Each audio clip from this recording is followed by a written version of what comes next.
ज्योतिताई, आपल्या आजच्या मान्यवरांना घेऊन तुम्ही व्यासपीठावर यायचं आहे. श्रीयुत लाखे सर, कुंभार सर, अंजलीताई, ज्योतिताई सगळ्यांना घेऊन या आणि सरस्वतीच्या प्रतिमेला आपण फुलं अर्पण करून मनोमन आपल्यावर सरस्वतीची कृपा राहावी म्हणून प्रार्थना करणार आहोत.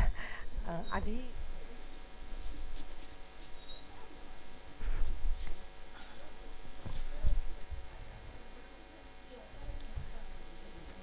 बसू दे त्यांना, म्हणजे ऐकू दे.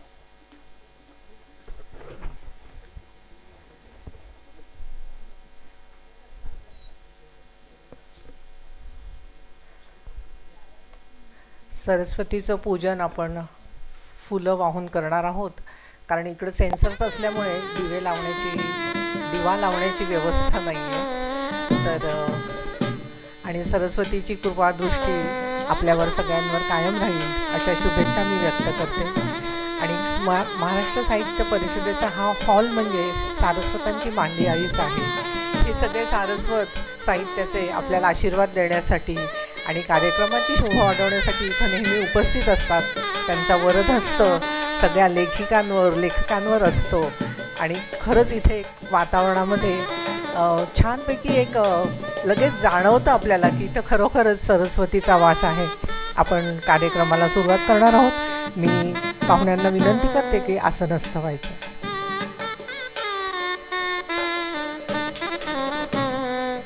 सरस्वतीचं पूजन झाल्यानंतर सरस्वती वंदना सादर करणार आहेत डॉक्टर वैशाली मोहिते. ओम प्रणो देवी सरस्वती वाजेभिर्वाजिनीवती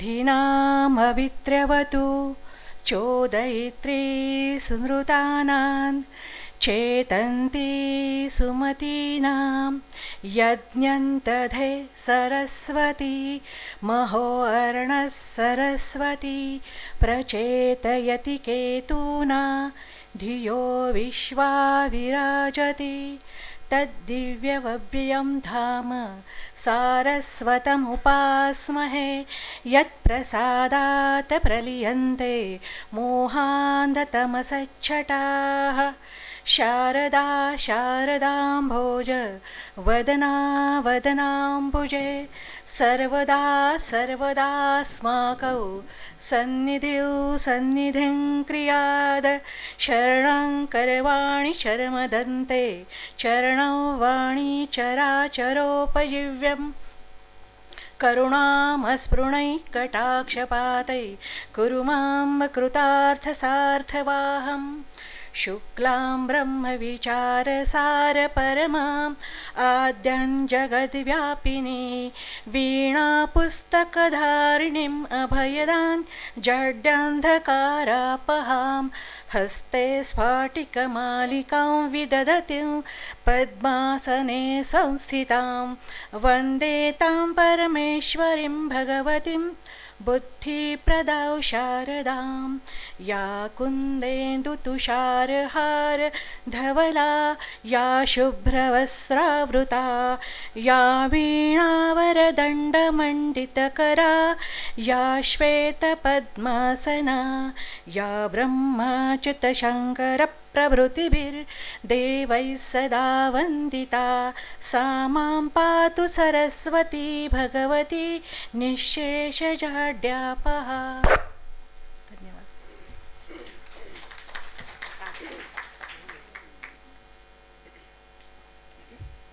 इतक्या गोड आवाजात वंदना ऐकली तर सरस्वती नक्कीच प्रसन्न होणार आहे.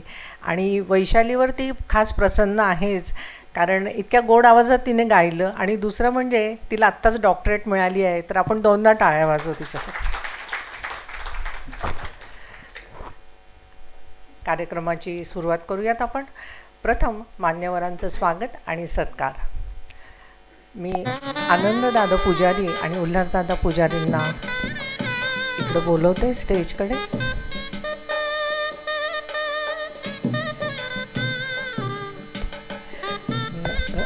श्रीयुत राजन लाखे सरांचा सत्कार करतील श्रीयुत आनंददादा पुजारी.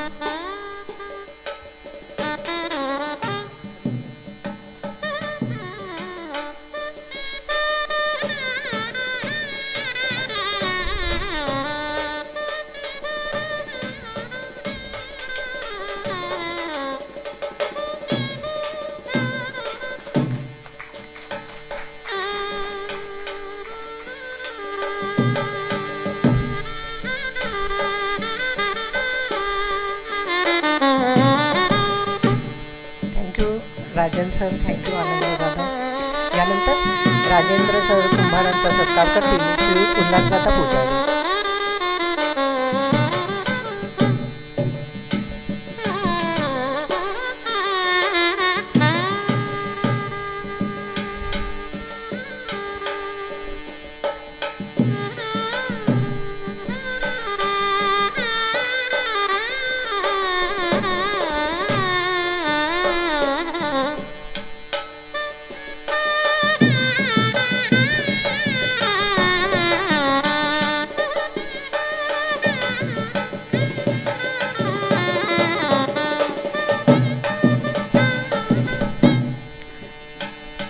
यानंतर अंजलीताई कुलकर्णींचा सत्कार करतील ज्योतिताई पुजारी.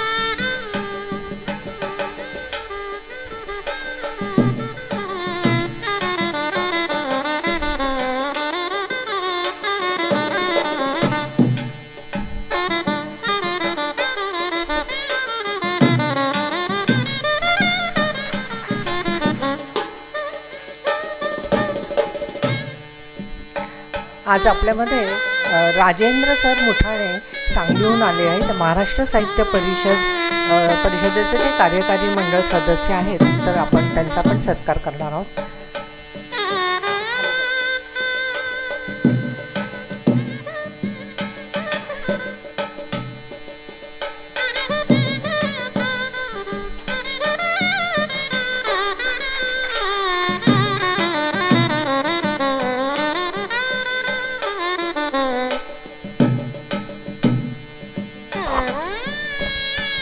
आजच्या कार्यक्रमाच्या सूत्रसंचालक स्मिता अमृतकर यांचा सत्कार आपल्या अंजलीताई करतील अशी मी त्यांना विनंती करते.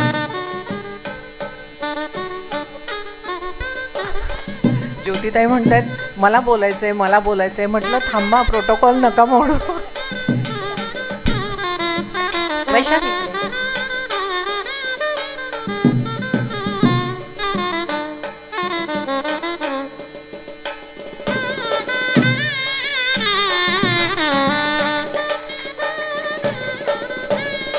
आजच्या कार्यक्रमाच्या आभार प्रदर्शन करणार आहे त्या डॉक्टर वैशाली मोहिते यांचा सत्कार स्मिता अमृतकर करतील अशी मी त्यांना विनंती करते.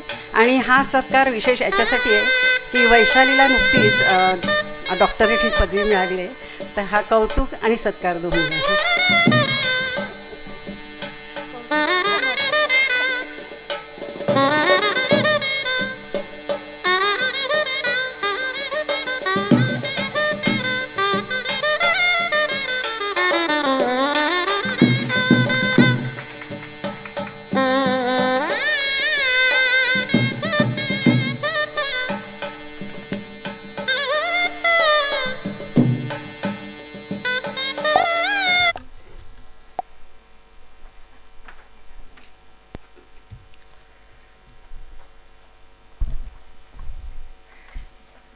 कार्यक्रमाच्या सुरुवातीला आपण लेखिकेचं मनोगत म्हणजे ज्योतिताई पुजारी त्यांचं मनोगत सादर करतील.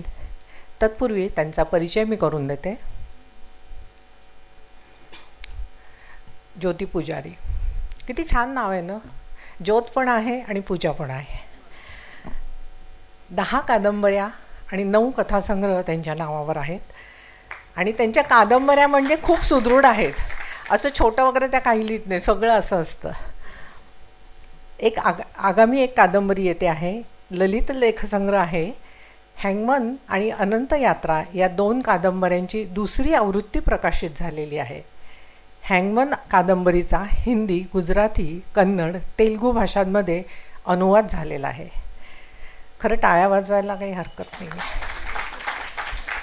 हिंदी, गुजराती, कन्नड, तेलुगू भाषांमध्ये अनुवाद झालेल्या अनंत यात्रा, मनाचे बंद दरवाजे हे हिंदी अनुवाद त्यांचे प्रसिद्ध आहे. हिंदीमध्ये पण आहेत प्रसिद्ध. आणि लेखनाचे वेगवेगळे विषय त्यांचे आहेत. वेगवेगळे म्हणजे खूप हटके आहेत. म्हणजे आपण आणि मुख्य म्हणजे स्त्री साहित्यिक किंवा स्त्री लेखिका ह्या विषयांवर विचार करून इतकं सारं लिहू शकते हे थोडंसं पचायला आपल्याला अवघड वाटतं. पण एकदा वाचायला लागलं ना की त्यांच्या प्रगल्भतेची आपल्याला कल्पना येते. त्यांच्या साहित्यावर 3 विद्यार्थी डॉक्टरेट करत आहेत. अनेक पुरस्कार त्यांना प्राप्त आहेत. 2027चा कर्नाटक रायटर्स असोसिएशनचा हा पुरस्कार हँगमन कादंबरीच्या कन्नड भाषेच्या अनुवादाला मिळाला आहे. सध्या नागपूर तरुण भारत रविवार पुरवणीत ललित लेखांचे त्यांचे सदर सुरू आहे. तर आपण ऐकणार आहोत. ह्या सगळ्या कादंबरी मागे त्यांच्या मनात काय चालू आहे हे ते आपल्याला सांगतील. पण तत्पूर्वी त्यांची मैत्रीण, त्यांची एक सखी, तिने त्यांच्यासाठी, त्यांनी एवढी छान कादंबरी लिहिली आणि ह्या सत्काराला, ह्या सोहळ्याला, प्रकाशन सोहळ्याला ती उपस्थित राहू शकणार नाही आहे. त्या मैत्रिणीचं नाव आहे विजया ब्राह्मणकर. तर तिने शॉल आणि श्रीफळ त्यांच्यासाठी पाठवलं आहे. तर मी वैशालीला विनंती करते की ते प्रेमाचं एक पांघरूण शॉलीचं की त्यांना ते प्रदान करावं आणि नंतर ती शॉल पांघरून त्या मनोगत सादर करणार आहेत आणि तो फोटो विजयाताईंना जाणार आहे. So Vaishali please. करून ठेवली फक्त बस.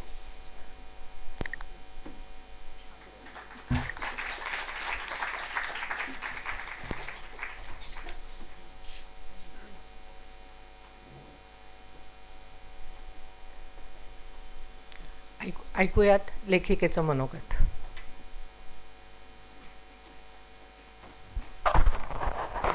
आता शाल पांघरूनच मनोगत सांगायचं म्हणायचं म्हटल्यावर आता पांघरायलाच पाहिजे ना. मायेची शाल आहे.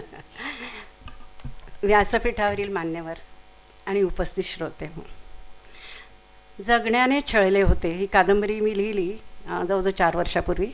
नंतर कोरोना आला, त्याच्यामुळे ती जरा मागे पडली, कारण प्रकाशकांचं सगळं आपल्याला काय झालं माहितीच आहे. आणि ती आता या जानेवारीमध्ये प्रसिद्ध झाली ती कादंबरी. या कादंबरीचा विषय आहे नागपूर शहरातील साधारणतः 90 वर्षापूर्वीचं सामाजिक जीवन, कौटुंबिक जीवन, कुटुंबीय व्यवस्था कशी होती ती. तर माझ्या कादंबऱ्या या साधारणतः सामाजिकच आशयाच्या आहे, पण विषय वेगळे असे असतात. म्हणजे जल्लाद असो किंवा मनाचे बंद दरवाजे असो किंवा अनंत यात्रा असो. या कादंबरीचा विषय सामाजिक आणि कौटुंबिक आहे, पण थोडा वेगळेपणा असा आहे की साधारण 90 वर्षापूर्वी नागपूरचं जनजीवन कसं असेल, सामाजिक जीवन कसं असेल, राजकीय परिस्थिती कशी असेल. तर एका कुटुंबात घडणाऱ्या घटना, लागोपाठ घडणाऱ्या घटना आणि त्या कुटुंबाची होत गेलेली वाताहत अशी ही कादंबरी आहे. आणि कादंबरी म्हटल्यावर त्याचे अनेक घटक असतात. आता आपल्याला जर विचार केला तर नागपुरी भाषेबद्दल सगळ्यांना, नागपुरी आपल्या ज्या सिरियलमध्ये जी नागपुरी भाषा दाखवतात ती आणि आपल्या नागपुरी जी बोलली जाते त्याच्यात बराच फरक आहे. नुसतं बाप्पा म्हटलं म्हणजे नागपुरी भाषा होत नाही. तर ही नागपुरी आणि साधारण 80-90 वर्षापूर्वीची नागपुरी म्हणजे अजून वेगळेपणा आहे त्याच्यात. मग तो वेगळेपणा कसा असेल, मग त्याच्यासाठी मग मी थोडंसं आमच्याकडे डॉक्टर अंधारे म्हणून आहे, नागपूर इतिहास संशोधक, आणि नागपूरचा इतिहास नागपूरकर भोसले या विषयावर त्यांची पुस्तक आहे. आणि त्याचा थोडासा अभ्यास म्हणा, थोडं वाचन म्हणा करून मग तो साधारण कशी असेल ती भाषा, कारण भाषा हा शेवटी कादंबरीचा एक प्रमुख घटक आहे ना. आणि मग त्या अनुषंगाने थोडी माझी कल्पनाशक्ती, आणि मी पण लहानपणापासून जी ऐकत आले भाषा त्याच्याप्रमाणे ते मला जमली. मी प्रयत्न केला ती भाषा, त्या भाषेत लिहिण्याचा. आता राजन लाखे सरांना माहीत आहे ते काहून म्हटलं जातं, अजूनही म्हटलं जातं, का बापा असा करून राहिला, कुठं चालला गा, असं जे एक हेल काढून थोडंसं वेगळं वळण असतं त्या भाषेला. आजही मराठी आपल्या तिकडे नागपूरमध्ये जी काही भागामध्ये जी बोलली जाते ती अशा स्वरूपाची आहे, पण ती पुष्कळ बदलली आहे. त्याच्यावर थोडेसे संस्कार आता सुशिक्षित असे झालेले आहे, पण पूर्वीची नव्हती तशी. हे झालं भाषेचं. माझ्या कादंबरीची नायिका जी आहे लीला, तिचं सासर आहे नागपूर, पण माहेर आहे पवनी, भंडारा जिल्ह्यातला पवनी गाव. पवनी गाव म्हटलं म्हणजे भंडारा पवनी हा जो भाग आहे तो त्याला झाडीपट्टी म्हणतात, आणि तिथली भाषा जी आहे त्याला झाडी बोली म्हणतात. मग ती झाडी बोली वेगळी आहे. मग त्या झाडी बोलीचा डॉक्टर हरिश्चंद्र बोरकर यांनी अभ्यास केलेला आहे. त्यांचं पुस्तक आहे, ते पुस्तक मी मागवलं. ती भाषा पण वेगळी म्हणजे आपल्याला कोमट आपण जर शब्द वापरला तर तिथे साहित्य म्हणतात. घेणं का दूध घेणं साहित्य असं ते थोडी ती भाषा, ते शब्द त्याच्यात. कारण ती जर नायिका तिथे 13-14 वर्षापर्यंत वाढली आहे तर ती भाषा तिची येणार ना तिच्याबरोबर. हा झालं. त्याच्यानंतर सामाजिक परिस्थिती किंवा सांस्कृतिक किंवा राजकीय परिस्थिती कशी असेल त्यावेळेची, कल्पना किती लावली. 1925 ते 2015 या काळातली ही कादंबरी आहे. हा एक कालपट आहे. त्या कालपटावर ह्या सगळ्या सोंगट्या आहेत. माझा नायिका आहे सगळं, आणि नियती त्या सोंगट्या हलवत आहे. कुठे मात कुठे शह असं चालू आहे. कसं असेल त्यावेळेचं राजकीय जीवन, कारण तो स्वातंत्र्यापूर्वीचा काळ. म्हणून मग मी काही लोकांना विचारलं जे माहिती त्यांना, आणि आपल्याला माहिती आहे की नागपूर हे भोसल्यांची राजधानी, रघुजीराजे भोसलेंची राजधानी, आणि भोसल्यांचे वंशज असून तिथे आहेत मुधोजीराजे भोसले. त्यांना सिनियर भोसले म्हणतात. त्यांना मी जाऊन भेटले, त्यांची भोसल्यांची बखर आहे. त्यांनी पण मला बरीच माहिती दिली आणि तो काळ मग थोडासा मी याच्यात आणण्याचा मी माझ्याकडनं प्रयत्न केलेला आहे. भाषेचा म्हणा किंवा तो ज्या तिथल्या सांस्कृतिक सामाजिक याचा राजकीयाचा आढावा घेण्याचा प्रयत्न केलेला आहे. ही कादंबरी म्हणजे नात्याचा गुंत आहे आणि नात्यामधले पीळ आहे, नात्यामधले दुरावे आहे आणि नात्यांवरच ही कादंबरी आहे. पण आपल्यालाही माहिती आहे नात्यांमध्ये खूप काही होत असतं, घडत असतं, बिघडत असतं. तर ही कादंबरी त्या नात्यांचा प्रवास करत करत पुढे जाते. आता या कादंबरीबद्दल मी फार काही बोलणार नाही, कारण आपले वक्ते त्याच्यावर बोलणार आहेत सगळं. दुसरं म्हणजे ही कादंबरी जी आहे ती नायिका आहे लीला आणि नायक आहे अप्पा. तो विचार केला 1925 पासूनचा, तर स्त्रीला काही बंधनं होती, काही काय भरपूर बंधनं होती, एक चौकट होती तिच्याभोवती. पण तिचे पती जिच्या पाठीशी खंबीर उभे राहिले, हे त्या काळातलं चित्र मी उभं केलेलं आहे. आता चौकट नाही, आता पुष्कळ बदल झाले, पण त्यावेळेला ते होतं. ही कहाणी काय लीलाची आहे का? हो नाही, ही लीलाची आहे, आप्पाची आहे, लक्ष्मीबाईची आहे, मामा मामीची आहे, अनेकांची आहे. त्याचबरोबर ही कहाणी लीला आणि आप्पांची मुलं म्हणजे रेवती म्हणजे बेबी, वैजयंती, सुजय आणि राजेश यांची ही कहाणी आहे.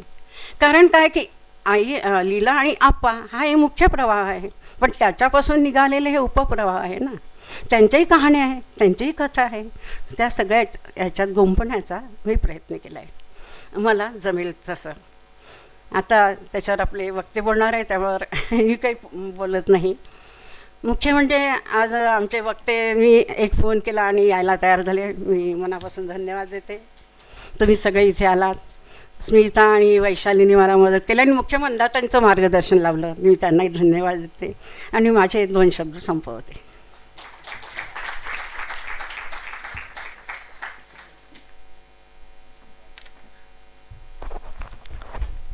यानंतर आपण मुख्य कार्यक्रम म्हणजे पुस्तक प्रकाशन सोहळा साजरा करणार आहोत आणि नंतर वक्त्यांची भाषणं होतील. तर पुस्तक प्रकाशन सोहळ्यासाठी पुस्तकं आहेत ना? हां येस मी मान्यवरांना विनंती करते की त्यांनी पुस्तकाचं प्रकाशन करायचं आहे, कादंबरीचं प्रकाशन करायचं आहे.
छान आपल्या सगळ्यांच्या उपस्थितीत पुस्तक प्रकाशन सोहळा संपन्न झाला आहे.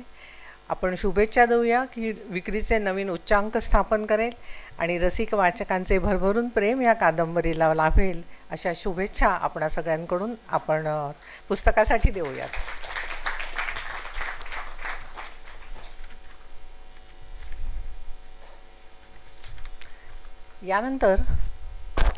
यानंतर पुस्तकासंदर्भात बोलणार आहेत राजेंद्र कुंभार सर. मी त्यांचा परिचय आपणास करून देते.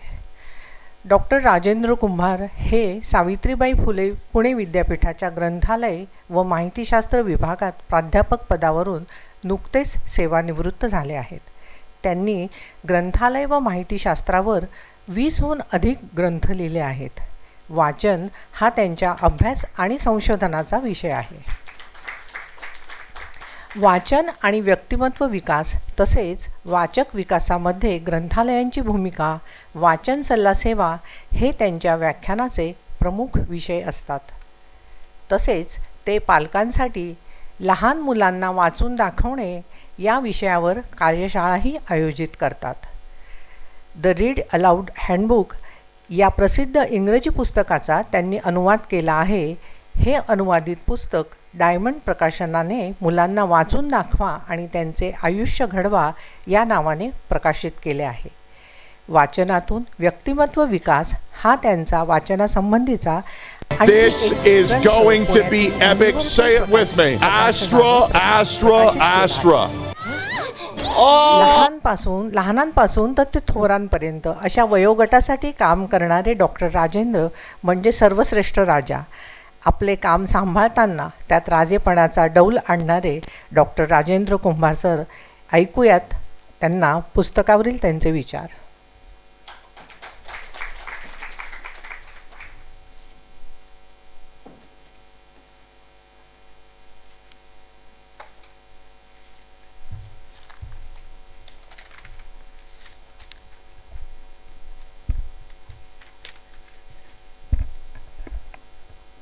सन्माननीय व्यासपीठ, ज्या पुस्तकांचं आत्ताच आपण प्रकाशन केलं त्या पुस्तकाच्या लेखिका ज्योती पुजारी मॅडम आणि वाचक मित्र, मी तसा साहित्यिक नाही, म्हटलं तर थोडासा ऑड मॅन आउट म्हणता येईल, पण मी वाचक आहे आणि म्हणून कादंबरीवर मी बोलणार आहे ते बेसिकली वाचकाच्या अँगलमधून तुमच्याशी काही बोलणार आहे. मुळातच कादंबरीच्या जी माहिती आपल्याला दिली गेली, किंबहुना ज्याला काही प्रमाणात जाहिरात म्हणूया, की त्या जाहिरातीचं एक वैशिष्ट्य तुमच्या लक्षात येईल की 600 पृष्ठांची कादंबरी. आजच्या काळामध्ये याच्यावर वाचनतज्ञ खूप अभ्यास करतायत आणि त्यांचं असं म्हणणं आहे की खूप जाड पुस्तक बघितल्याबरोबर वाचकांना तणाव येतो का, तर काही प्रमाणात ते बरोबर आहे. तुमच्या सगळ्यांचाच अनुभव असेल की अलीकडच्या काळामध्ये पुस्तकांचे आकार हे कमी कमी होत चाललेले आहेत. किंबहुना प्रकाशक असं ठणकावून सांगायला लागलेत की 200 पानाचे आतलं पुस्तक असलं तरच आम्ही ते स्वीकारतो. अशा काळामध्ये मला असं वाटतं की 600 पृष्ठांचं पुस्तक लिहिणं हे मुळात लेखिकेचं धाडस आहे आणि त्याच्याबद्दल आपण त्यांचं कौतुक करूया. आता कादंबरीचा खरं तर पूर्ण असा परिचय करून देणार नाही मी, कारण झलक फक्त मला तुम्हाला दाखवायची, पिक्चर अभी बाकी आहे हे खरं तर ठेवायचंच आहे, कारण सगळंच सांगितलं तर मग असंही होऊ शकतं की मग आता कशाला वाचायची कादंबरी. तसं नाही होऊ देणार आहे मी. मग काय, आत्ता जसं मॅडमनी सांगितलं की त्यातली 3 मुख्य पात्र आहेत. अप्पासाहेब पानसे हे गृहस्थ, त्यांच्या पत्नी लीलाताई, आणि माझ्या दृष्टीने खरं असं त्या म्हणाल्या की त्यांचं मुख्य पात्र हे अप्पासाहेब आहेत किंवा लीलाबाई आहेत, पण माझ्या दृष्टीने 3रं पात्र जास्त महत्त्वाचं आहे, ते म्हणजे लक्ष्मीबाई, की ज्या अप्पासाहेब पानशेंच्या आई आहेत. आणि मग बघा कादंबरी कसा वेग घेते. आम्ही वाचनतज्ञवाले पुस्तकांची अपील फॅक्टर्स अभ्यासत असतो.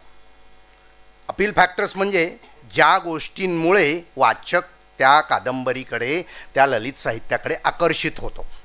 आकर्षक म्हणूया खरं तर त्यांना. त्यातलं एक आकर्षक असं असतं की स्पेसिंग किती आहे, वेग किती आहे, किती चटकन कादंबरीतली मुख्य पात्र अवतरतात. आणि ती किती चटकन अवतरतात तर मला वाटतं की पहिल्या किंवा दुसऱ्या पानामध्येच अप्पासाहेब येतात अगदी मुख्य पात्र. आणि मग प्रसंग काय, तर हे म्युन्सिपाल्टीत नोकरीला असतात अप्पासाहेब, आणि ते ऑफिसमध्ये पोहोचतात त्या दिवशी 11च्या आसपासची वेळ, आणि अगदी स्थानापन्न होण्याच्या आतच त्यांचा एक मित्र येऊन तिथे टपकतो ऑफिसमध्ये, की जो कधीही आत्तापर्यंत ऑफिसमध्ये आलेला नाही आणि त्याच्यामुळं त्याच्या मनामध्ये एक आश्चर्य आहे आणि आपल्याला मग कादंबरीतलं पुढचं वाक्य वाचावं असं वाटतं की मग आता काय होणार, कारण हे कशाला आलेत. आणि मग ते सांगतानाही असं सांगतात की तू आधी घरी चल लगेच.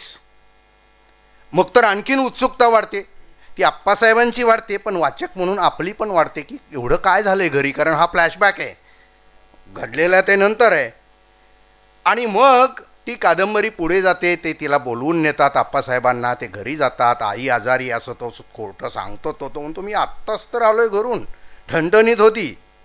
आणि एवढ्यात काय झालं, पण ते घरी येतात आणि घरचं सगळं जो एकंदरीत वातावरण असतं तिथं त्यांच्या आईने एका मांत्रिकाला बोलवलेलं असतं आणि त्यांच्या आईची अशी एक धारणा असते की लीलाबाईंच्या म्हणजे आप्पासाहेबांच्या पत्नीच्या अंगामध्ये भूत घुसलेलं आहे. आता बघा कादंबरी कशी पुढे जाते. खरं तर हा काय अंधश्रद्धेचा भाग नाही आहे, पण त्या काळातल्या, कारण त्यांनी जसं सांगितलं की 90 वर्षाचा पट त्यांना मांडायचा आहे, तेवढ्या सगळ्या ह्याच्यामध्ये हे सगळं घडत असतं. आणि मग तो मांत्रिक आलेलाच असतो घरी. खरं तर यांना ते बघतात आणि मला असं वाटतं की सगळा ट्विस्ट अँड टर्न जो आहे कादंबरीतला तो तिथे येतो ॲक्च्युअली. कारण ते एका प्रसंगामध्ये एवढे काही शिव्या शाप आणि सगळं होऊन जातं की संपूर्ण कादंबरी भर पुढे काय होणार आहे याची किंचित झलक मिळते, फार कळत नाही. कारण ती भांडणं होतात आणि मग तिथे त्या ज्या लक्ष्मीबाई आहेत, त्यांच्या आई आहेत, एवढ्या शिवाय शब्द देतात म्हणजे ते शब्द आपण ऐकले तर खरंच अंगावर काटा येतो की अशा पद्धतीचं एखादी आई आपल्या मुलाबद्दल, आपल्या सुनेबद्दल किंवा आपल्या नातवंडाबद्दल, एकच नातू असतो त्यांचा, अगदी तानं बाळ असतं, ते एवढं टोकाचं कसं बोलू शकतात. आणि मला ते वाचल्याबरोबर खरं तर ललिता पवार आठवल्या आणि त्या तुम्हालाच प्रत्येकाला आठवतील खरं तर की अशा प्रकारच्या सासू असू शकतात. पण काय आहे, तो जो सासू सुनांचा जो नॉर्मल एक आपण कॉन्फ्लिक्ट म्हणतो तो जसा असतो, तो हा फक्त सासू सुनांचा कॉन्फ्लिक्ट नाही आहे, कारण तो पुढे आप्पासाहेबांच्या अंगावर जातो आणि आप्पासाहेब तो अंगावर घेतात. जसं त्यांनी सांगितलं की त्या काळामध्ये या पुरुषांनी सांगितलं की मी तुझ्यासाठी म्हणजे बायकोला पाठिंबा देण्यासाठी आपण आत्ताच्या आत्ता हे घर सोडून जायचं. हे पहिल्या 5-6 पानातच घडतंय बघा. आणि मग खरोखरच असं होतं की सकाळची भांडणं ते सकाळी घरी आलेले ते रात्रीपर्यंत सुरू राहतात. पाऊस सुरू झालेला असतो आणि त्या पावसामध्ये अगदी त्या लक्ष्मीबाई त्या लहान मुलाचं आधी त्या म्हणतात हा नातू देणार नाही कारण तो माझा आहे. आणि मग अगदीच ऐकत नाही म्हटल्यावर त्याच्या अंगावरचे कपडे तरी काढून घ्यायचे म्हणून ते काढून घेतातच. त्या अगदी तान्यावाळाच्या अंगावरचे कपडे काढून घेतात आणि पावसाच्या वातावरणामध्ये हे कुटुंब, ते तानं बाळ आणि आप्पासाहेब आणि त्या लीलाबाई त्यांच्या पत्नी हे घरातून बाहेर पडतात. आणि तिथून पुढे सगळा जो प्रवास आहे खरं तर तो कादंबरीचा गाभा आहे. मग पुढे काय सांगायचं आहे लेखिकेला, खरं तर लेखिकेला त्याच्यामधून असं सांगायचं आहे की केवळ एका कुटुंबातील एका व्यक्तीच्या मानसिकतेमुळे संपूर्ण कुटुंबाची वाताहत होऊ शकते. आम्ही वाचनवाले नेहमी असं म्हणतो की कादंबरीतून किंवा ललित साहित्यातून टेक होम काय असतं, काय मिळतं, काय सापडतं, कशासाठी वाचायचं. कारण नेहमी हा एक प्रश्न तरुण पिढी विचारते, का वाचायचं. वाचाल तर वाचाल हे आपण म्हणतो, पण मला एका व्याख्यानानंतर बाहेर एका तरुणांचा ग्रुप होता आणि अमरावतीलाच खरं तर, आणि ते बाहेर गेल्यानंतर ते अगदी ठणकावून म्हणाले, मस्त मजेत होते ते, हसत होते, सर आम्ही काहीच वाचलेलं नाही पण आम्ही वाचलेलो आहोत बघा. आणि मग त्यांच्या बुद्धीची कीव आली आणि मग त्यांना सांगितलं वाचणं म्हणजे समृद्ध होणं, वाचणं म्हणजे केवळ जिवंत राहणं असं नाही आहे. अशा परिस्थितीत का वाचावं या प्रश्नाचं उत्तर मी देण्याचा प्रयत्न करतोय की ही कादंबरी आपल्याला असं सांगते आणि कदाचित आपल्या प्रत्येकाला हे शिकवते की आपल्याला जगताना खूप तारतम्याने जगावं लागतं. कुटुंब व्यवस्था आणि मग समाज व्यवस्था आणि मग राष्ट्रापर्यंत ते एकत्रीकरण इंटॅक्ट ठेवायचं असेल तर आपल्याला संयम पाळावा लागतो.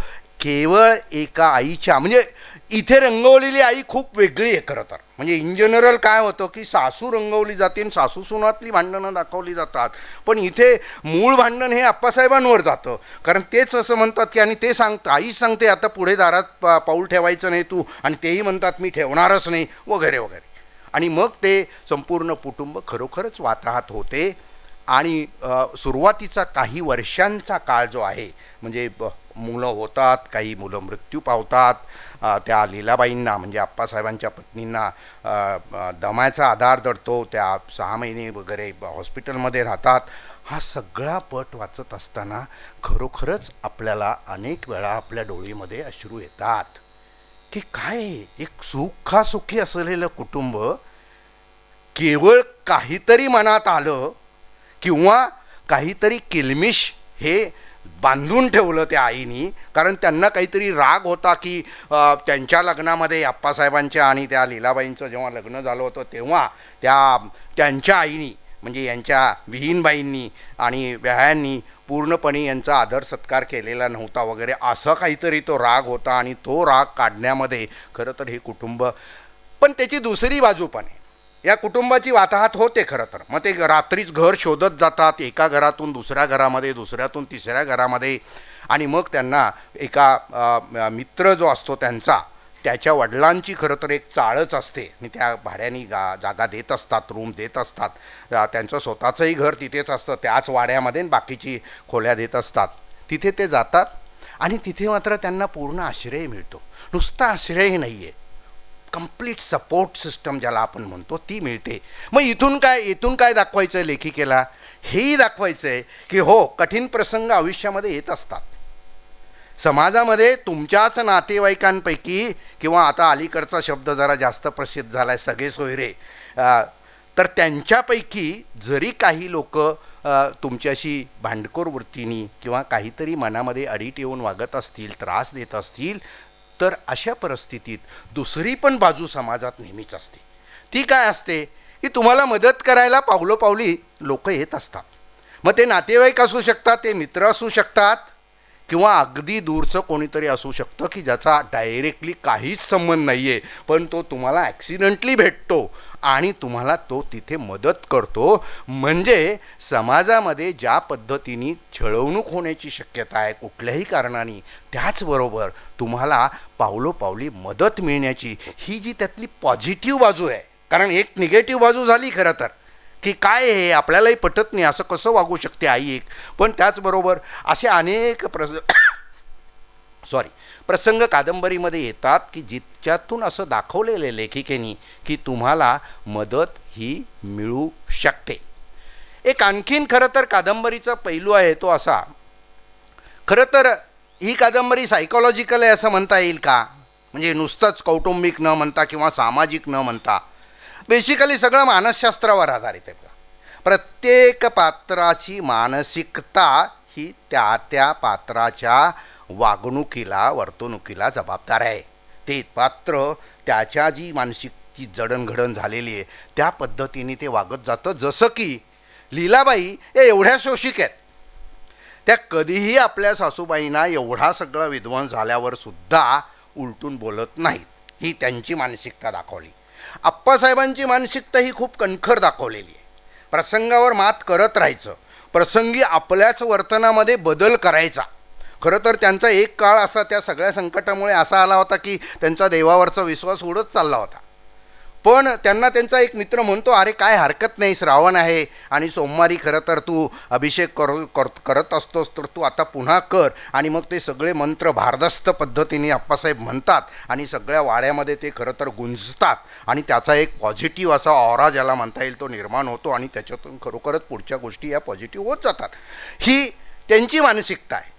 आईची मानसिकता ही फार वेगळी आहे की त्यांना असं सतत वाटत असतं की या एका सुनेमुळे खरं तर हे सगळं झालं आहे. माझा मुलगा हिरावला गेला, माझ्याशी कधीही उलटून न बोलणारा माझा मुलगा आता उलटून बोलायला लागला. म्हणजे ही त्यांची मानसिकता आहे. आणखीन एक मानसिकता खरं तर त्यांनी वैजू नावाचं जे पात्र आहे ती त्यांची मुलगी आहे वैजयंती म्हणून, ते फार वेगळ्या पद्धतीने रंगवलेलं आहे. ते असं की ही अगदी मला वाटतं 6 महिन्याची वगैरे असताना आजी आजोबांकडे नेऊन ठेवली जाते, कारण या बाईंना दम्याचा आजार जडलेला असतो. तिच्याजवळ डॉक्टर म्हणतात की मुलांना येऊ देऊ नका, कारण त्यांना पण संसर्ग होऊ शकतो. आणि मग ती तिकडे खूप वर्षे राहते आणि नंतर ती आईवडिलांना ओळखतच नाही. किंवा ती म्हणते की माझी आई बाबा कोण आहेत, तर माझे आजी आजोबाच आहेत. आणि मग तो पण एक सायकोलॉजिकल कॉन्फ्लिक्ट लेखिकेने दाखवला आहे की आईला असं वाटत असतं की हिने आई म्हणावं, माझ्या जवळ यावं, बसावं, बिलगावं, पण त्या मुलीला मात्र ती जवळीक वाटतच नाही, कारण ती अगदी म्हणजे न कळत्या वयापासून तिकडे राहिलेली असते. तिच्या दृष्टीने हे कोणीतरी तिराईत असतात. तेच आप्पासाहेबांच्या बाबतीत पण त्या मुलीची एक तिची मानसिकता असते. असा ही एक भाग त्याच्यामध्ये दाखवलेला आहे.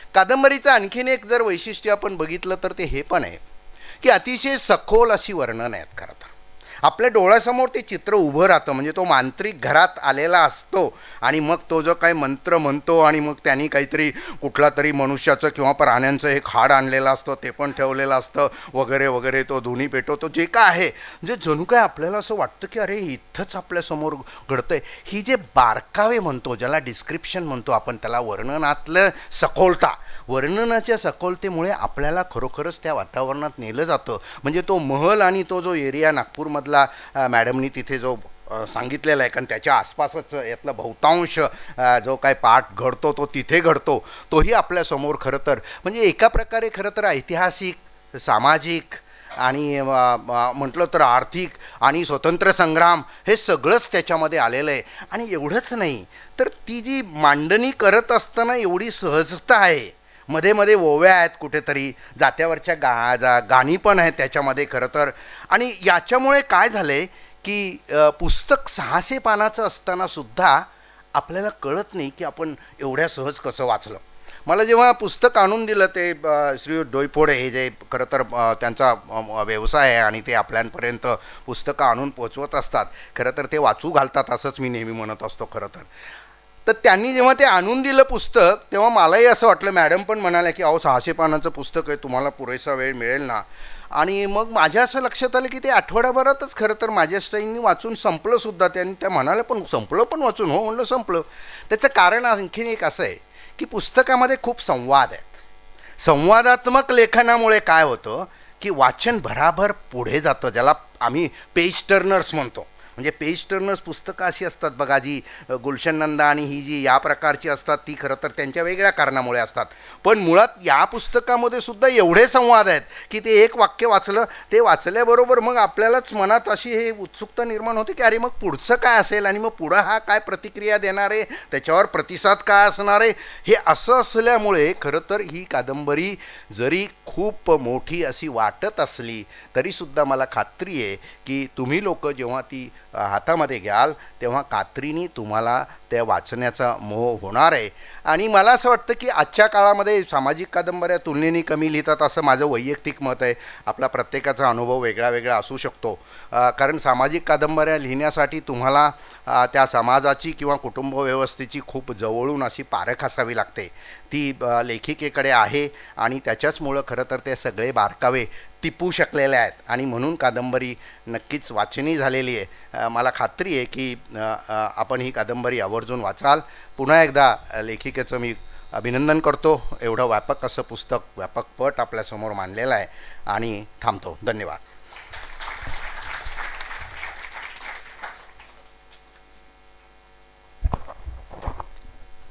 600 पानं 15 मिनटात सादर करणं तसं थोडं अवघडच होतं, पण त्या सरांनी लिलया पेललं आहे आणि खूप छान आपल्यासमोर मांडलं आहे. मी पण थोडी चाळली आहे कादंबरी. अजून एक वैशिष्ट्य मी त्याच्यात ॲड करेल की कादंबरीचा फॉन्ट खूप छान आहे. तर आपल्यासारख्या वाचकांना की जे 60च्या पुढं मागं आहेत त्यांच्यासाठी ते खूपच सहजपणे आपण ते वाचतो आणि पुढं जाऊ शकतो. तर याच्यासाठी मला वाटतं जे प्रकाशक आहे, ज्यांनी कादंबरी छापली आहे, त्यांचं कौतुक करूया. त्यांच्यासाठी पण आपण टाळ्या वाजवूयात. यानंतर आपले प्रमुख वक्ते बोलणार आहेत. तत्पूर्वी त्यांचा परिचय करून देते. श्रीयुत राजन लाखे, महाराष्ट्र साहित्य परिषद पिंपरी चिंचवडचे ते अध्यक्ष आहेत. अखिल भारतीय मराठी साहित्य महामंडळाचे ते विश्वस्त आहेत. अखिल भारतीय मराठी बालकुमार साहित्य संस्था पुणेचे ते अध्यक्ष आहेत. महाराष्ट्र साहित्य परिषद पुणेचे ते जिल्हा प्रतिनिधी आहेत.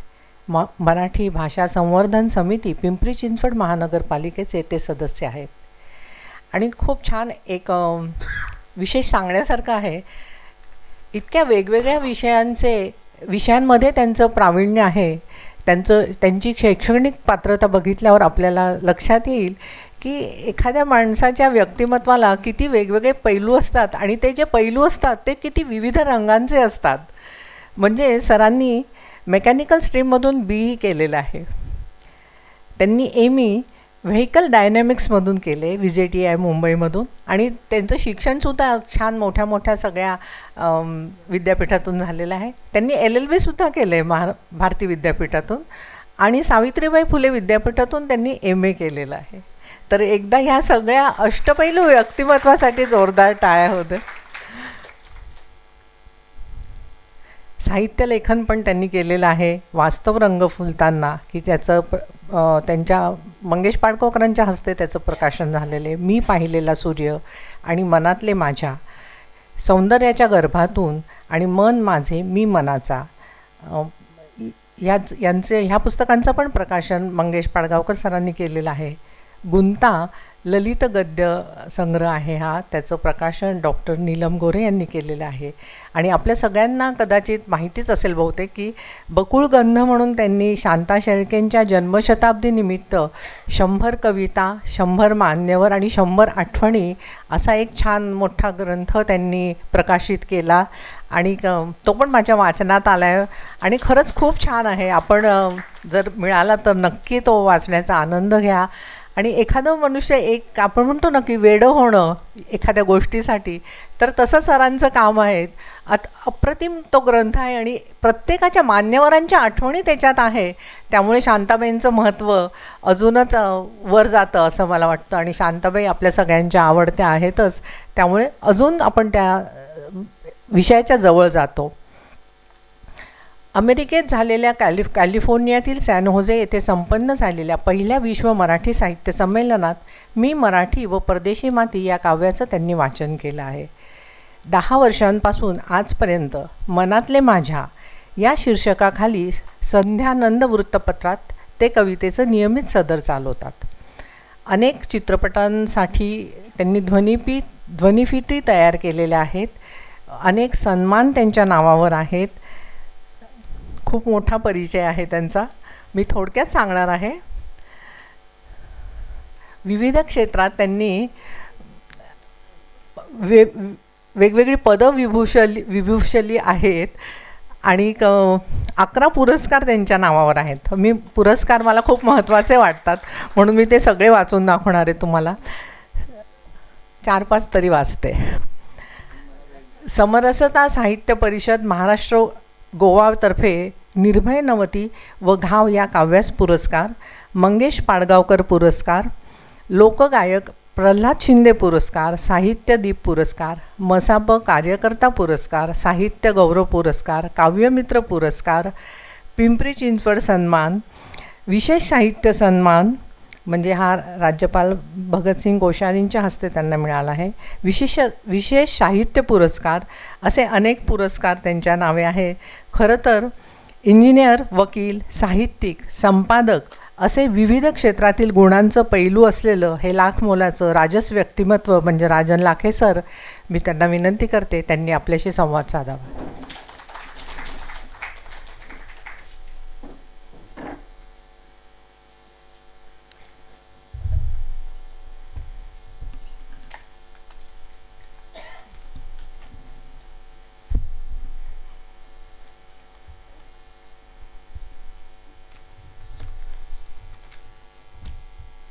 नमस्कार. नित्यमरण रात्रीचे उषक्काली जन्म नवा. नित्यमरण रात्रीचे उषक्काली जन्म नवा, मरणाची सर्व भीती आजन्म हा जन्म हवा. तास 8 मरणात आपण रात्री झोपतो, तास 8 मरणात जगण्याला तास 16, गुंतागुंतीच्या ह्या जीवनी घ्यावा कुठे विसावा. तीच चाकोरी तोच रस्ता, तीच चाकोरी तोच रस्ता, वळणे विखुरलेली वळणावरची झाडी तीच, पण बघा मोहराने बहरलेली. माथ्यावरून सूर्य गेला झाली सांज वेळ, जगलो किती हरलो किती ह्याचा लागे ना मेळ. सायंकाळी परतीचे प्रवासी, सायंकाळी परतीचे प्रवासी, मन अंतर्मनाला विचारते, जगलास का रे मनासारखा, की जगण्याने छळले होते, की जगण्याने छळले.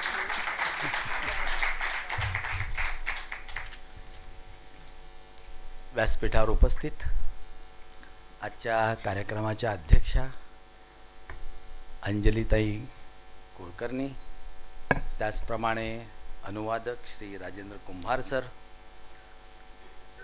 माझ्यासमोर बसलेल्या आदरणीय मंदाय खांडगे, आमचे राजेंद्र मुठाणे, वैशाली मोहिते, भरपूर लोक मला इथे दिसतात आहे. त्याचप्रमाणे उत्सव मूर्ती ज्योतिताई आणि त्यांचे सर्व नातेवाईक, सर्व मित्रमंडळी, उपस्थित रसिक, साहित्यिक, सर्वज्ञ आणि मर्मज्ञ.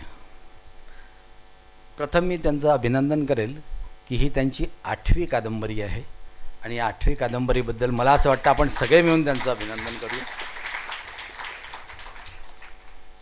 त्यांनी भरपूर लिहिलेलं आहे. शोधकथा, जसे यांनी सांगितलेलं आहे की शोध 8 कादंबऱ्या त्यांचा परिचय होतानाच सांगितलं आहे. तर त्यामध्ये अनेक कथासंग्रह आहेत, कादंबऱ्या आहेत आणि त्यांची ग्रंथसंपदा मोठी आहे, अनुभवी आहेत आणि परिपक्व आहेत. या दोन्ही गोष्टी त्यांच्यामध्ये आहेत. जगण्याने छळले होते यामध्ये 3 शब्द आहेत. एक तर म्हणजे जगणे, दुसरे म्हणजे छळले आणि तिसरे म्हणजे होते. आता या कादंबरीचं पहिलं जे हे आहे, काय म्हणतात, मुखपृष्ठ आहे, मला असं वाटतं बोलका येते. कारण जगणे म्हटलं की जीवन आलं, जीवन आलं की आयुष्य आलं, आणि आयुष्य आलं म्हटलं की खाचखळगे आले, अडीअडचणी आल्या, वळणे आलीत. म्हणून मला असं वाटतं की म्हटलं तर आयुष्य छोटं आहे, म्हटलं तर आयुष्य मोठं आहे. आयुष्य मोठं आहे म्हणून मंदगतीने चालू नये आणि आयुष्य छोटं आहे म्हणून तीव्र गतीनेही जाऊ नये. कारण आपल्याला हा समन्वय साधायचा असतो आणि प्रत्येकजण हा समन्वय साधत असतो. आणि मला यावेळेला बाबा बोरकरांच्या ओळी आठवतात. तुम्हालाही माहिती असतील, जीवन यांना कळले हो, जीवन यांना कळले हो, मी पण माझे पक्व फळावरी सहजपणाने गळले हो. आता मी पण जो आहे हा मीपणा केव्हा येतो? जोपर्यंत मी असतो तोपर्यंत ठीक आहे, पण जेव्हा मीचा च लागतो तेव्हा मात्र गडबड होते. कारण मग तिथे अहंकार येतो. कारण च मध्ये फार गोष्टी गडबडी येतात, हेकेकोरपणा येतो, एक प्रकारची वेगळ्या टाईपचं, त्यामुळे गर्व, अभिमान हा वेगळा आणि अभिनिवेश हा वेगळा. तर ह्या सगळ्या गोष्टी त्यामध्ये येतात. आणि दुसरं मला असं वाटतं की यामध्ये दुसरा शब्द आहे छळले. आता छळले म्हणजे पुन्हा आलंच की छळण्यानंतर वेदना होतात. आता वेदना झाल्या की दुःख झालं, दुःख झालं की अश्रू आले, म्हणजे हे सगळे एकामागोमाग हे सुरू होतात. मग आता अश्रू आले, नुसतं दुःख झालं म्हटलं तर चालेल काय? कारण छळणे हा प्रकार फार मोठा आहे.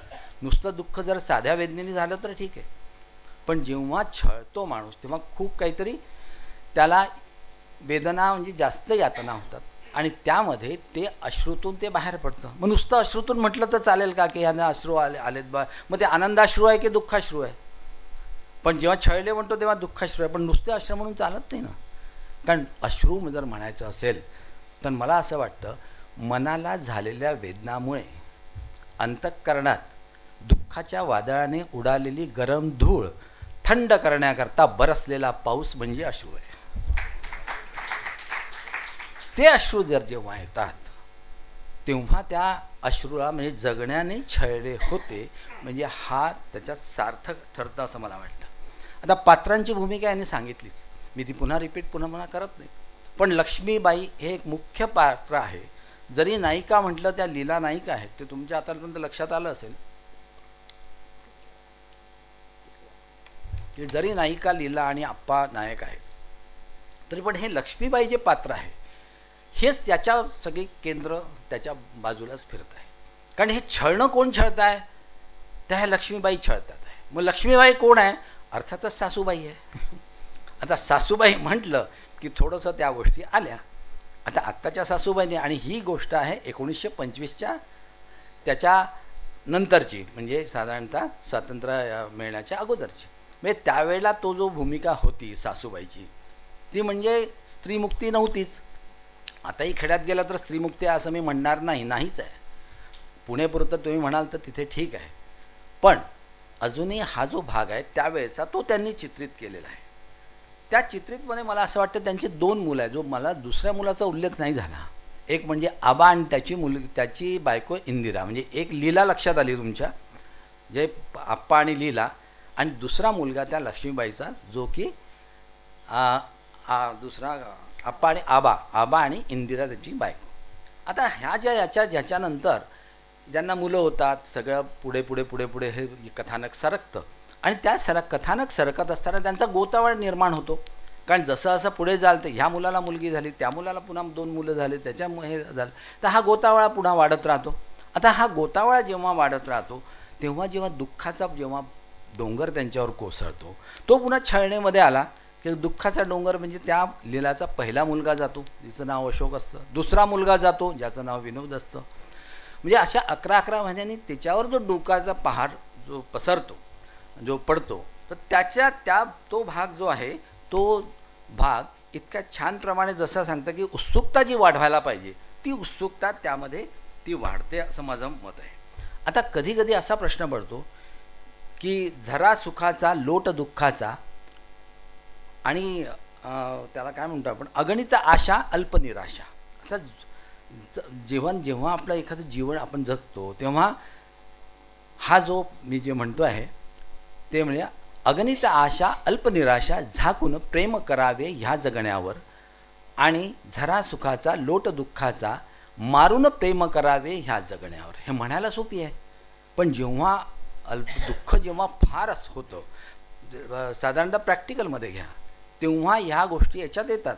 पण तेव्हा जो त्याच्यावर तो डोंगर ज्या दुःखाचा पडलेला असतो त्यावेळेला हे मात्र त्या व्यक्तिपात्राला कठीण जातं. आणि इथेही तसंच आहे की ते फार त्यांना हळूहळू कठीण जातं. आणि मला असं वाटतं की जेव्हा आयुष्य म्हणतो तेव्हा मला एक सांगा की आयुष्यात जीवन की जीवनात आयुष्य, काय म्हणायचं? जीवनात आयुष्य म्हणायचं की आयुष्यात जीवन म्हणायचं, की दोन्ही एकच आहे म्हणायचं? लक्षात घ्या, जीव आला की प्रथमतः आयुष्य पहिले येत नाही. प्रथमतः एक जीव जन्माला येतो. तो जीव जन्माला आला तर ती आकृती येते, म्हणजे त्याला जीवन मिळालं आहे, आणि मग त्या जीवनाची ती सटवाई वगैरे येते आणि त्या दिवशी लिहिते आणि त्या आयुष्य लिहिते किती येते. म्हणजे तो जो भाग आहे हा गोल कसा भाग आहे. एक तर आकृती आली की त्याच्यावर संस्कार झाले, संस्कृती झाली की त्याला वृत्ती त्याची कशी, प्रवृत्ती कशी, त्याच्यानंतर त्याची प्रगती, त्याच्यानंतर त्याची संतती, आणि नंतर निवृत्ती, आणि निवृत्तीनंतर सद्गती, आणि पुन्हा मग निर्माण झालेली जन्माला आलेली पुन्हा आवृत्ती. म्हणजे थोडक्यात काय आहे, हे सुखदुःखाचं चक्र. हे सुखदुःखाचं चक्र या जगण्यात छळलेमध्ये तुम्हाला एक वेगळ्या रीतीने पाहायला मिळेल. मला एक आठवतं, म्हणजे उदाहरण सांगायचं असलं तर हे चक्र कसं असतं, असं जरी चक्र सांगितलं, एक माणूस असतो, एक बाग असते, तो माणूस तिथून जात असतो आणि तो पाहतो की त्या आंबे लागलेले आहेत. आता आंबा लागलेला आहे आणि त्याला खाण्याची इच्छा होते. मग आंबा कोणी पाहिला? आंबा कोण पाहतो? त्या माणसाने म्हणजे कोणी? डोळ्याने. तो माणूस डोळ्याने आंबा पाहतो. आता डोळे पाहिले आंबा, तरी आंबा डोळे तोडू शकतो का? नाही. मग काय होतं, मन त्याला कुठेतरी म्हणतं, मन त्याला पायाला म्हणतं, अरे चल रे बाबा. मग ते पाय तिथे नेतात, पाय तिथपर्यंत जातात. पाय तोडू शकतील का आंबा? नाही. पाहिले डोळ्याने. मग हात सरतावतात, हाताने आंबा तोडतो. आंबा तोडला, आता हात आंबा खाईल का? नाही. मग काय करायचं? त्याने देणे तोंडाकडे. मग ते तोंडात गेलं, तोंड काय करेल? तोंडात गेल्यानंतर तोंडाचं काम आहे फक्त ठेवणे. दात पुढे आले तर तोंडात उपयोग आहे. मग ते चावले कोणी? दाताने.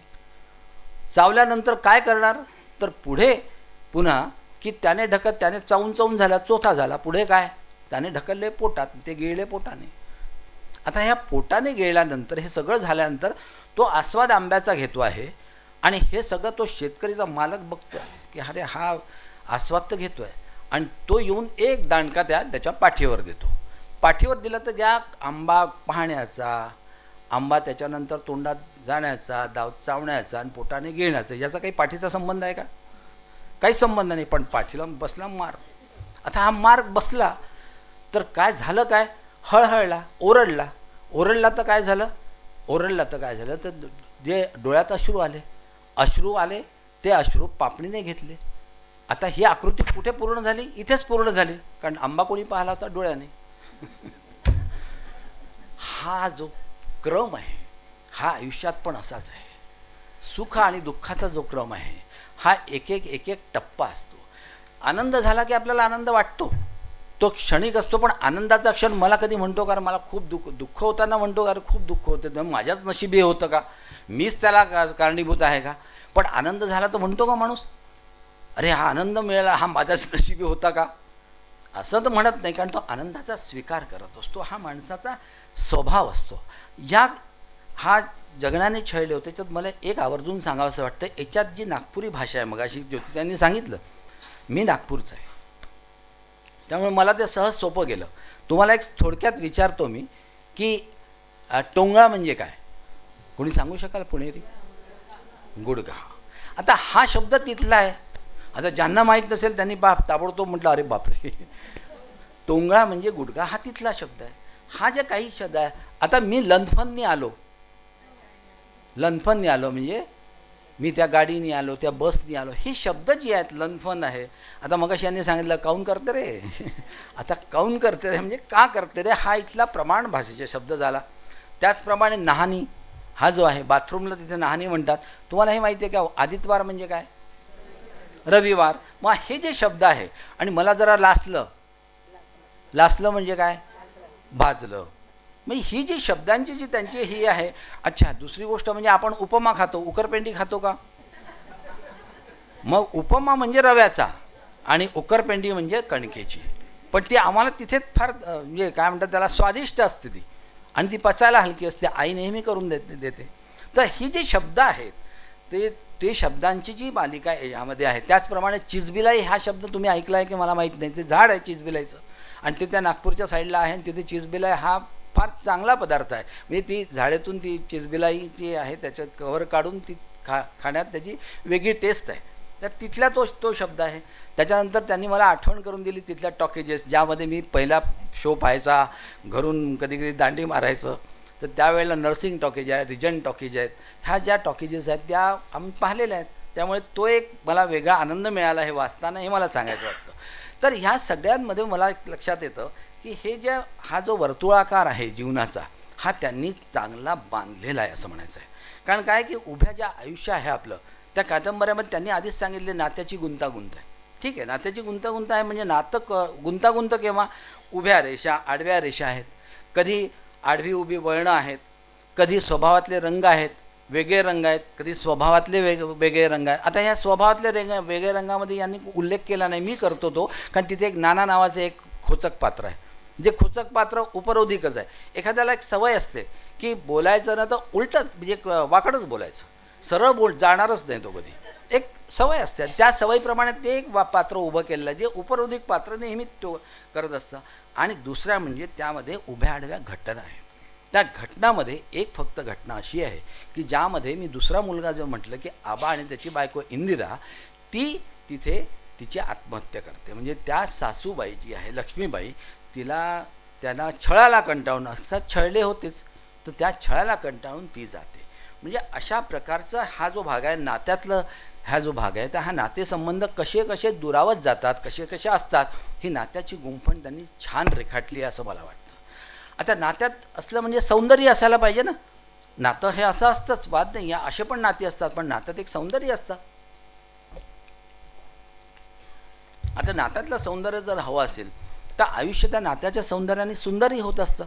आता हे सुंदर नातं म्हणजे कसं, तर नाती जपण्यात मजा आहे, नातं निभवण्यात मजा आहे. लक्षात घ्या, नाती जपण्यात मजा आहे, नातं निभवण्यात मजा आहे. प्रीतीचे बंध विणण्यात मजा आहे, विणलेल्या बंधात रमण्यात मजा आहे. सूर जुळवण्यात मजा आहे, जुळलेल्या सुरात गाण्यात मजा आहे. आपण एकटे आलो असलो तरी सर्वांचं होऊन जाण्यात मजा आहे. ही सर्वांचं होऊन जाण्याची जी मजा आहे ती इथे किमया साधलेली आहे त्या लीला पात्राने. कारण हे लीलाचं जे पात्र आहे ही सगळ्यांना आपलंसं करत असते. आणि हे आपलं असं करत असताना प्रत्येकाला असं वाटतं मुलं, त्यांचे ते भावाची मुलं ही जी आहे, हे पात्रही त्यामध्ये महत्त्वाची भूमिका त्यांची आहे, की त्यामध्ये हे सगळ्यांना आपलंसं करून घेण्याची ही जी प्रक्रिया आहे ही आहे. तर ही एक महत्त्वाची आहे, मला त्या कादंबरीच्या दृष्टीने ही महत्त्वाची भूमिका वाटतं. त्याच्यानंतर एक असं आहे, म्हणजे मला थोडक्यातच सांगायचं, पण एक रामजी काका म्हणून आहेत. तर रामजी काका हे जे आहेत हे सर्वांना मदत करणारे आहे, असे एक पात्र की सर्वांना मदत करणार. त्यामध्ये अक्का आहेत, त्या मदत करणार. जेव्हा त्यांनी उल्लेख केला सरांनी, कुंभार सरांनी, की त्यांना घर ताबडतोब सोडावं लागतं. घर ताबडतोब सोडावं लागल्यानंतर कोणीतरी मदत करायला पाहिजे ना. मग ती मदत कोण करतं? ते रामजी काकाचं पात्र आहे. त्यामध्ये ती मदत करतात आणि त्यामध्ये ते पुढे पुढे येतात. पण असे अनुभव त्या लीलाला किंवा त्या आप्पा किंवा हे आहेत, हे अनुभव आले असतात. आणि ही मला म्हणायचं आहे की वास्तवता आहे. ती तेव्हा जरी असली की काही तुम्हाला विंदाकरांची कविता आठवत असेल, सब घोडे 12%. आता सब घोडे 12% विंदाने लिहिली आहे 50 वर्षापूर्वी आणि आजही ती आहे. कारण सब घोडे या राजकीय ह्याच्यात सब घोडे 12%च आहेत. कधी हा जो भाग लागू पडतो हे महत्त्वाचं आहे, मला सांगावंसं वाटतं. आणि हा त्यांनी जो केलेला आहे तो अनुभव त्यांनी त्यामध्ये मांडलेला आहे. आयुष्य, आता आयुष्याचं त्या लीलाचंच आयुष्य आहे. मग आयुष्याचं काय आहे? तर आयुष्य चालतं, आयुष्य धावतं, आयुष्य निघून जातं. आयुष्य चालतं, आयुष्य धावतं, आयुष्य निघून जातं. आयुष्याला वय असतं, वयाला आयुष्य नसतं. आयुष्याला वय असतं, वयाला आयुष्य नसतं. जे वय निघून जातं ते फक्त वय असतं, पण जे वय शिकवून जातं ते आयुष्य असतं. हे आयुष्य जे आहे ह्या त्या लीलाला शिकवलेलं आहे. म्हणजे ती त्या आयुष्यातून एक एक गोष्ट शिकत आपल्या मुलांना मोठं करत ती पुढे जाते आहे. आणि हे शेवटपर्यंत पात्र जी आहे हीच पात्र त्यात मला असं वाटतं महत्त्वाची आहे. आणि ज्योती पुजारी यांनी मुख्य म्हणजे याच्यात वास्तवतेचं दर्शन घडवलेलं आहे. आता लक्षात घ्या, एखादी ही कादंबरी आहे, कविता असो, कादंबरी असो किंवा एखादी कथा असतो, त्यामध्ये 3 गोष्टी महत्त्वाच्या असतात असं मला वाटतं. 3 गोष्टी कोणत्या? एक तर वास्तवता, दुसरी म्हणजे अनुभवता आणि तिसरी म्हणजे कल्पकता. आता वास्तवता म्हणजे कशी? एक तर वास्तववादी सौंदर्य असू शकतं किंवा सौंदर्यवादी वास्तव असू शकतं. एक उदाहरण तुम्हाला सांगतो. वास्तववादी सौंदर्य कसं? वास्तवात सौंदर्य पाहणे. आणि दुसरं म्हणजे सौंदर्यवादी वास्तव, ज्यामध्ये सौंदर्यात वास्तव पाहणे. महात्मा गांधी हे वास्तववादी होते, तर आपले टागोर हे सौंदर्यवादी होते. सकाळी दोघेही फिरायला निघाले. दोघेही फिरायला निघाल्यानंतर ते पाहत होते की सकाळची वेळ आहे आणि सकाळच्या वेळेमध्ये छान पक्षी उडतात आहे. तर टागोर महात्मा गांधींना म्हणाले, इतके छान पक्षी उडतात आहे, सौंदर्य, हिरवीगार झाडं आहेत, ऊन कोवळं आहे आणि इतकं छान वातावरण जाता, मला हे सौंदर्य माझ्या मनाला भावतं. त्यावर गांधी काय म्हणाले? गांधी म्हणाले, तुम्ही हे सगळं पाहताय, पण मला त्याच्यात वाटतं आहे की हे जी पक्षी उडतात आहे यांना दिवसभर हे इकडून तिकडे जातील, यांना चारा मिळेल का? दुसरी गोष्ट म्हणजे हे जे सकाळी माणसं जातात आहे, तुरुतुरू जातात आहे, दिवसभर हे श्रमिक लोक आहे, मजूर लोक आहे, या मजुरांना दिवसभराचा घास मिळेल का? हा जो प्रकार आहे हे वास्तववादी होते. आणि वास्तववादी आणि सौंदर्यवादीमध्ये ही कादंबरी वास्तववादी आहे, हे मला सांगायचं आहे. कारण त्यामध्ये आपल्याला खूप प्रश्न पडतात आणि ते प्रश्न तुम्ही जेव्हा वाचाल तेव्हा तुम्हालाही लक्षात येईल. दुसरी गोष्ट म्हणजे अनुभवता जे आहे त्यांना अनुभव आहे, ते परिपक्व आहेत. ज्योती पुजारी त्यांनी इतक्या कादंबऱ्या, एक कादंबरी लिहिलेल्या आहेत. आणि त्यामध्ये मला असं वाटतं सांगती आहे, मुक्काम आहे, पंखात गेलेला रुतलेला काटा आहे, त्यानंतर अनंत यात्रा आहे, फाशीचा साक्षीदार एक त्यांची कादंबरी आहे ज्याच्यावर चित्रपट निघतो आहे टाळ्या देताना. अशा प्रकारच्या त्या लेखिका आहेत, त्यांना अनुभव परिपक्व आहे त्या. आणि अनुभवता म्हणजे काय? तर अनुभवाच्या पंखावर स्वार होऊन अनुभवाचा अनुभव घेऊन अनुभवाची अनुभूती घेणे हा विलक्षण अनुभव असतो. हा विलक्षण अनुभव हा त्या घेतात आहे आणि त्या अनुभवातून त्यांनी ते लिहिलेलं आहे. त्यामुळे म्हणून ती वास्तवता आहे असं मला वाटतं. तिसरी म्हणजे कल्पकता आहे. कल्पकता, काही पात्र तुम्ही कल्पकतेचे टाकू शकता, वाद नाही आहे, पण प्रत्येक गोष्ट कल्पनेच्या पंखावर चालणार नाही.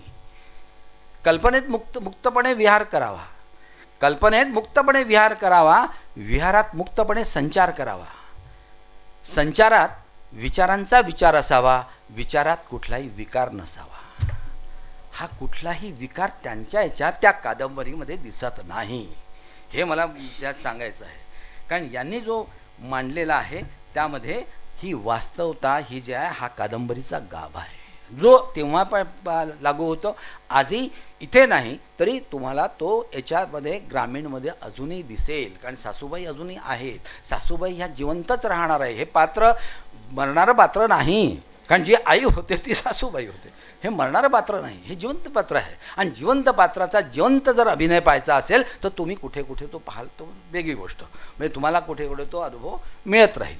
पण हा मला असं वाटतं की हे महत्त्वाचं आहे. दुसरी गोष्ट म्हणजे यांच्यात साहित्यिक जे आहेत त्या साहित्यिकमध्ये त्यांच्यात नम्रता आहे दिसते मला. मी ज्यांना जेव्हा भेटतो म्हणजे म्हणजे त्यांच्या बोलण्यावरून मला हे सगळं लक्षात येतं. आणि साहित्यिक आपली योग्यता ओळखतो. कारण आपल्याला काय लिहायचं आहे.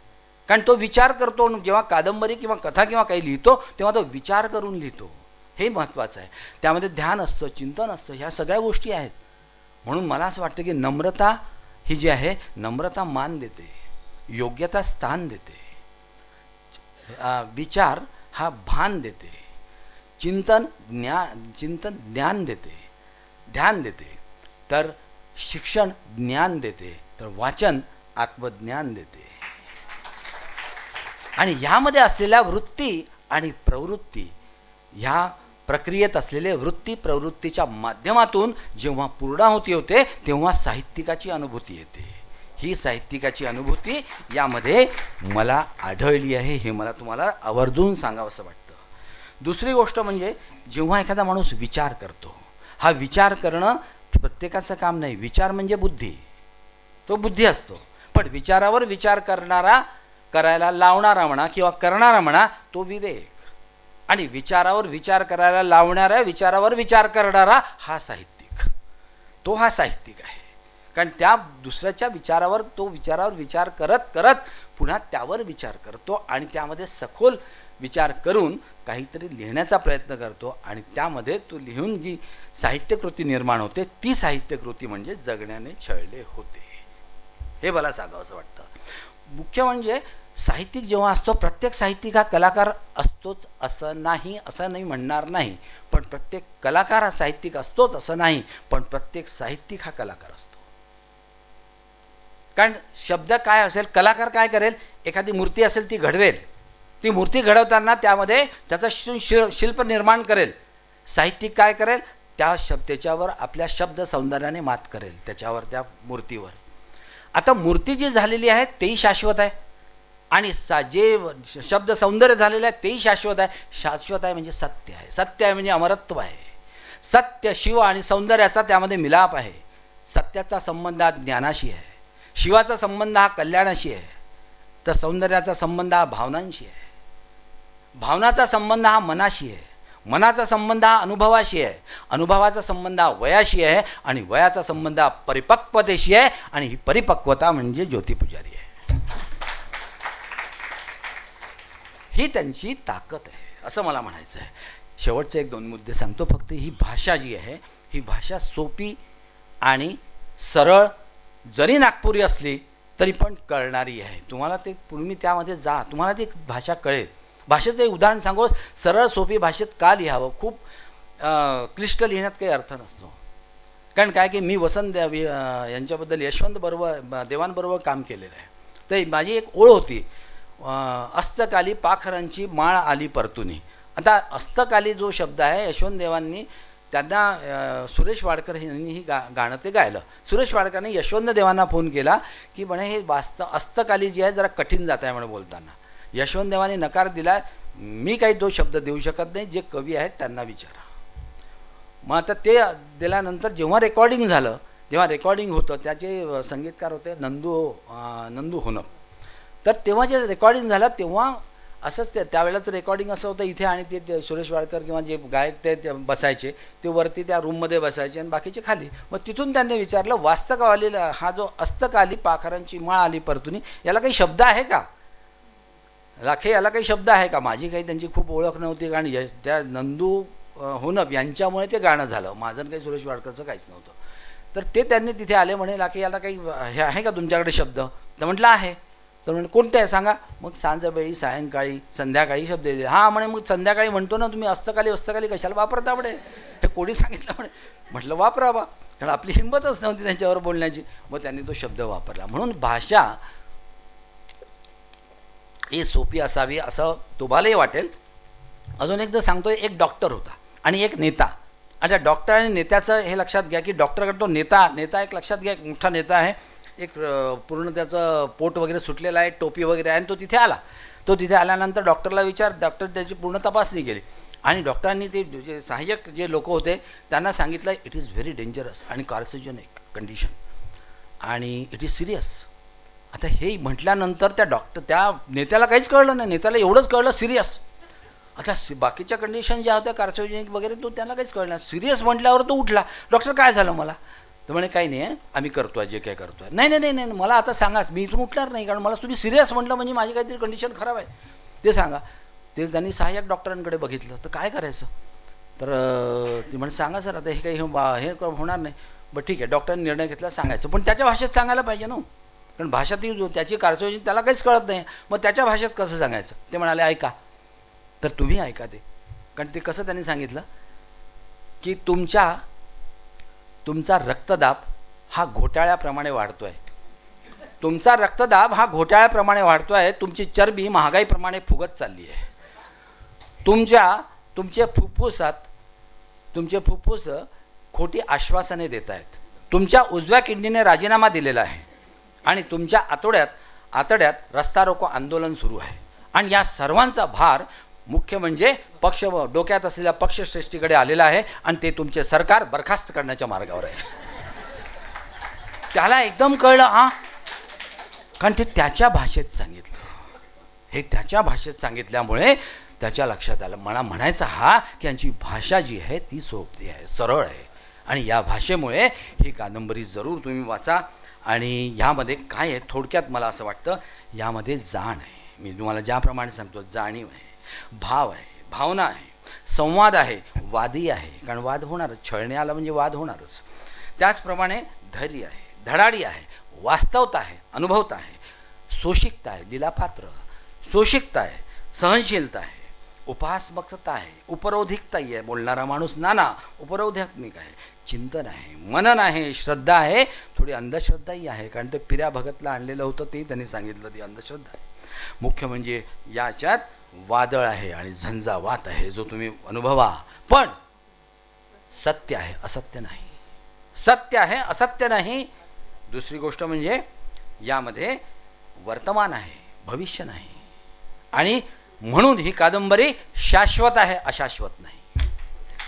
आता ही शाश्वत कादंबरीच्या या लेखिका ज्योती पुजारी यांना मी आज ह्या निमित्ताने, ह्या कादंबरीच्या प्रकाशनाच्या निमित्ताने त्यांचं सुयश चिंतितो, अभिनंदन करतो आणि त्यांच्या पुढील आयुष्याला अशाच त्यांच्याकडून साहित्यकृती होत राहो म्हणून त्यांची वाटचालबद्दल त्यांना सदिच्छा देतो. आणि आपण मला थोडं सहन केलं म्हणून तुमचे आभार मानतो. धन्यवाद.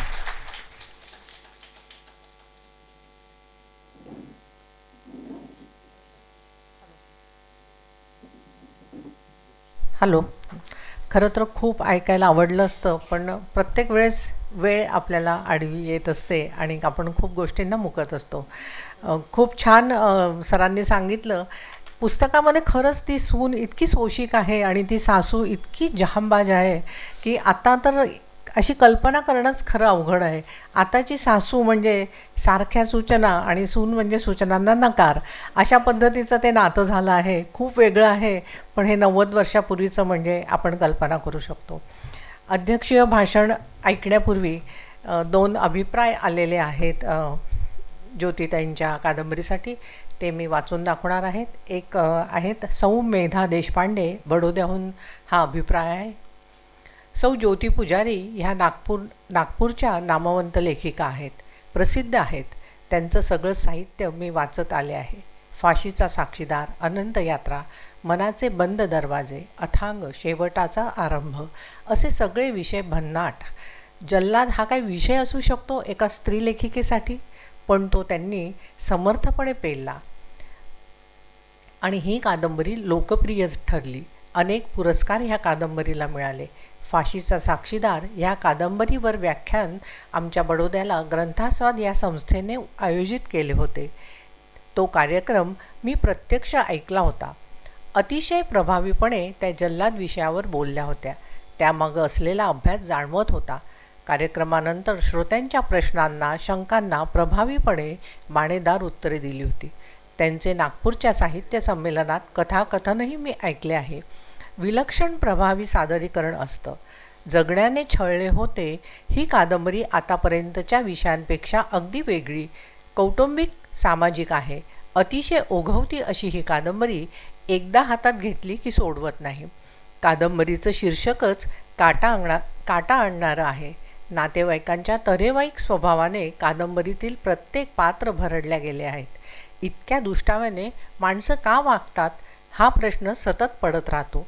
ही कथा वाचताना जाणवतं ते असं की ही कथा जितकी लीला आणि आप्पांची आहे तितकीच ती बेबी आणि वैजूची आहे.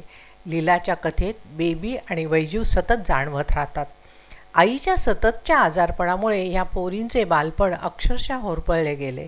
बेबी मोठी असल्यामुळे असेल किंवा तिचा खेळकर आणि बिनधास्त स्वभाव असल्यामुळे कदाचित तिनं आहे ती परिस्थिती स्वीकारल्याचे जाणवते. विस्कळीत कुटुंब असलं की त्यांचे परिणाम लहान मुलांना भोगावे लागतात.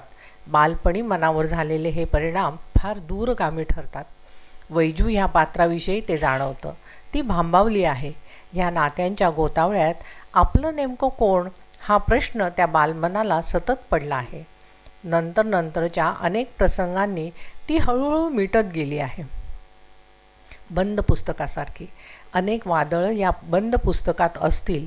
कदाचित तिचीच कथा त्यात दडली असेल. वैजू एक कोडं बनून उरते. 80 वर्षापूर्वी सुरू झालेल्या लीलाच्या आयुष्याची कथा शेवटपर्यंत विषण्ण करणारी आहे.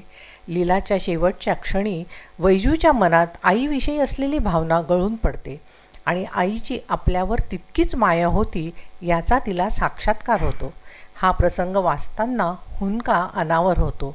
कादंबरी पूर्ण वाचल्यावर जाणवले की लीलाच नाही तर ह्या कादंबरीतील प्रत्येक महत्त्वपूर्ण पात्राला जगण्याने छळले होते. कादंबरी छान आहे.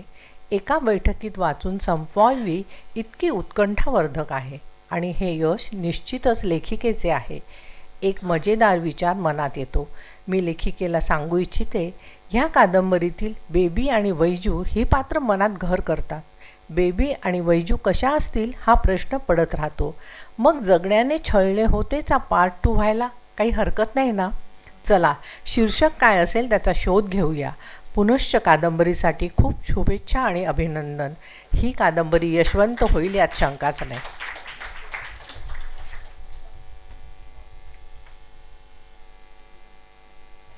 दुसरा अभिप्राय आहे श्रीमंत डॉक्टर मुधोजी राजे भोसल्यांचा. जगण्याने छळले होते कादंबरी हृदयस्पर्शी आहे. सौ ज्योती पुजारी यांची ही एक नवीन कादंबरी. ज्योती पुजारी कादंबरी क्षेत्रातील एक अग्रणी नाव. त्या विदर्भातील ज्येष्ठ कादंबरीकार म्हणून वाचकांना परिचित आहे. कादंबरीचे हस्तलिखित वाचले आणि मी अंतर्मुख झालो. कादंबरी वाचायला घेतल्यानंतर ही कादंबरी हातातून सोडवत नाही. हे कादंबरीचं यश. कादंबरीचा पैस मोठा आहे. 70-80 वर्षापूर्वीचा तो काळ जसाच्या तसा आपल्याला या कादंबरीत दिसतो. कादंबरीत नात्याची गुंतागुंत आहे, तीही न सुटणारी. यात नात्यावरचा विश्वास आहे आणि अविश्वासही आहे. यात प्रसंगाने तात्पुरती खचून जाणारी माणसं आहेत, तशी विपरीत परिस्थितीत तग धरणारीही आहेत. यात नात्यांचं झिडकारणं आहे आणि परक्यांनी आपलं मानणं आहे. यात मुलाला, सुनेला, नातवंडांना घराबाहेर काढणारी आजी आहे आणि प्रतिकूल परिस्थितीमुळे 11 महिन्याच्या नातीला सांभाळणारे थकलेले आजी आजोबासुद्धा आहेत. यात सोळं ओवळं आहे आणि जातीभेदाच्या पलीकडे जाऊन मदतीचा हात देणारी रामजीसारखी माणसंही आहेत. प्रकाशित होणाऱ्या आपल्या या कादंबरीला नागपूरकर भोसले राजघराण्याच्या वतीने हार्दिक शुभेच्छा. श्रीमंत डॉक्टर मुधोजी राजे भोसले.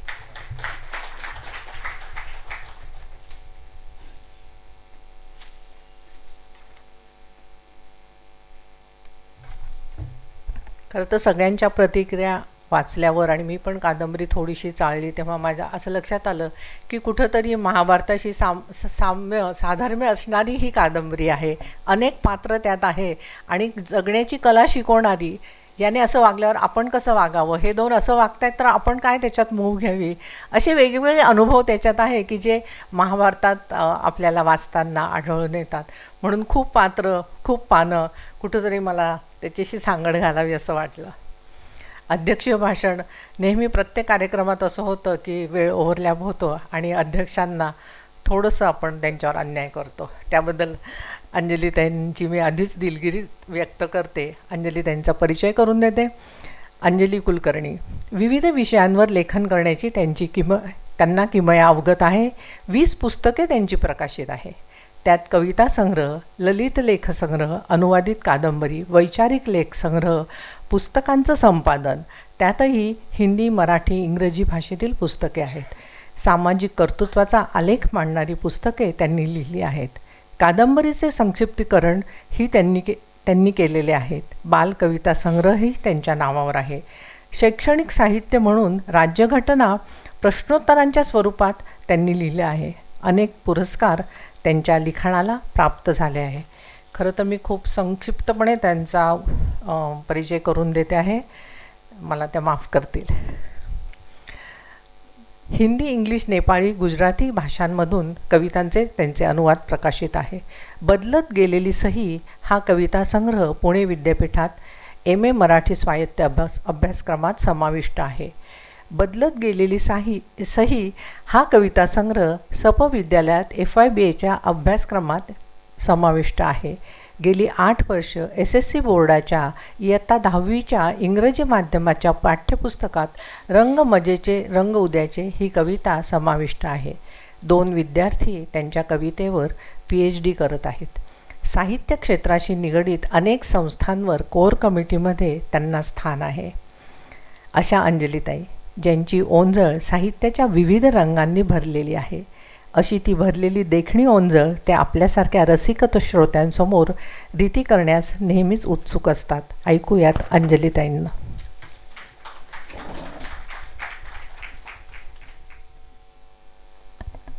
सर्वांना नमस्कार. व्यासपीठावरील सर्व मान्यवर, लाखेजी, कुंभार सर, आजच्या उत्सवमूर्ती ज्योतिताई, आमच्या साहित्यप्रेमी भगिनी मंडळाच्या कार्यकारी विश्वस्त आणि ज्येष्ठ लेखिका डॉक्टर मंदा खांडगे, शलाका माटे, राजेंद्र मुठाणे सर आणि ज्योतिताईंचे सर्व नातेवाईक, सुहृद, मित्रमैत्रिणी, सर्वांना माझा नम्रतापूर्वक नमस्कार. आज सर्वप्रथम मी ज्योतिताईंचं अभिनंदन करते की त्यांची ही जगण्याने छळले होते ही कादंबरी त्यांची आज प्रकाशित झालेली आहे आणि खरोखर आनंद वाटतो की एका आगळ्या वेगळ्या अशा पुस्तकाच्या प्रकाशनाला मला इथे उपस्थित राहता आलेलं आहे. ज्योतिताईंची आणि माझी ओळख आमची मैत्रीण वैशाली, डॉक्टर वैशाली मोहिते हिच्यामुळे झाली आणि एक साधारण 3-3.5 वर्षांपूर्वी एका पुस्तकाच्याच त्यांच्या प्रकाशनाच्या संदर्भामध्ये आम्ही डॉक्टर नीलम गोरे यांच्याकडे पहिल्यांदा भेटलो आणि त्याच्यानंतर त्यांचं सगळं साहित्य, त्याचं ओळख मला होत गेली आणि असं लक्षात आलं की ज्योतिताई ह्या एक अत्यंत अभ्यासू अशा लेखिका आहेत. मुख्य म्हणजे पठडीतलं लेखन त्या करत नाहीत आणि खूप आगळे वेगळे विषय, म्हणजे आता त्याच्याबद्दल सांगितलेलंच आहे की आगळे वेगळे विषय निवडून त्या लिहितात. म्हणजे जल्लादाच्या विषयावरती, त्या जीवनावरची कादंबरी आहे त्यांची, फाशीचा साक्षीदार, किंवा त्याच्याच दुसऱ्या आवृत्तीला त्यांनी हँगमन असं नाव दिलेलं आहे. किंवा दुसरी एक कादंबरी आहे मनाचे बंद दरवाजे, ही स्किझोफ्रेनिक व्यक्तीवरती किंवा त्या मनोविकारावरती कादंबरी आहे.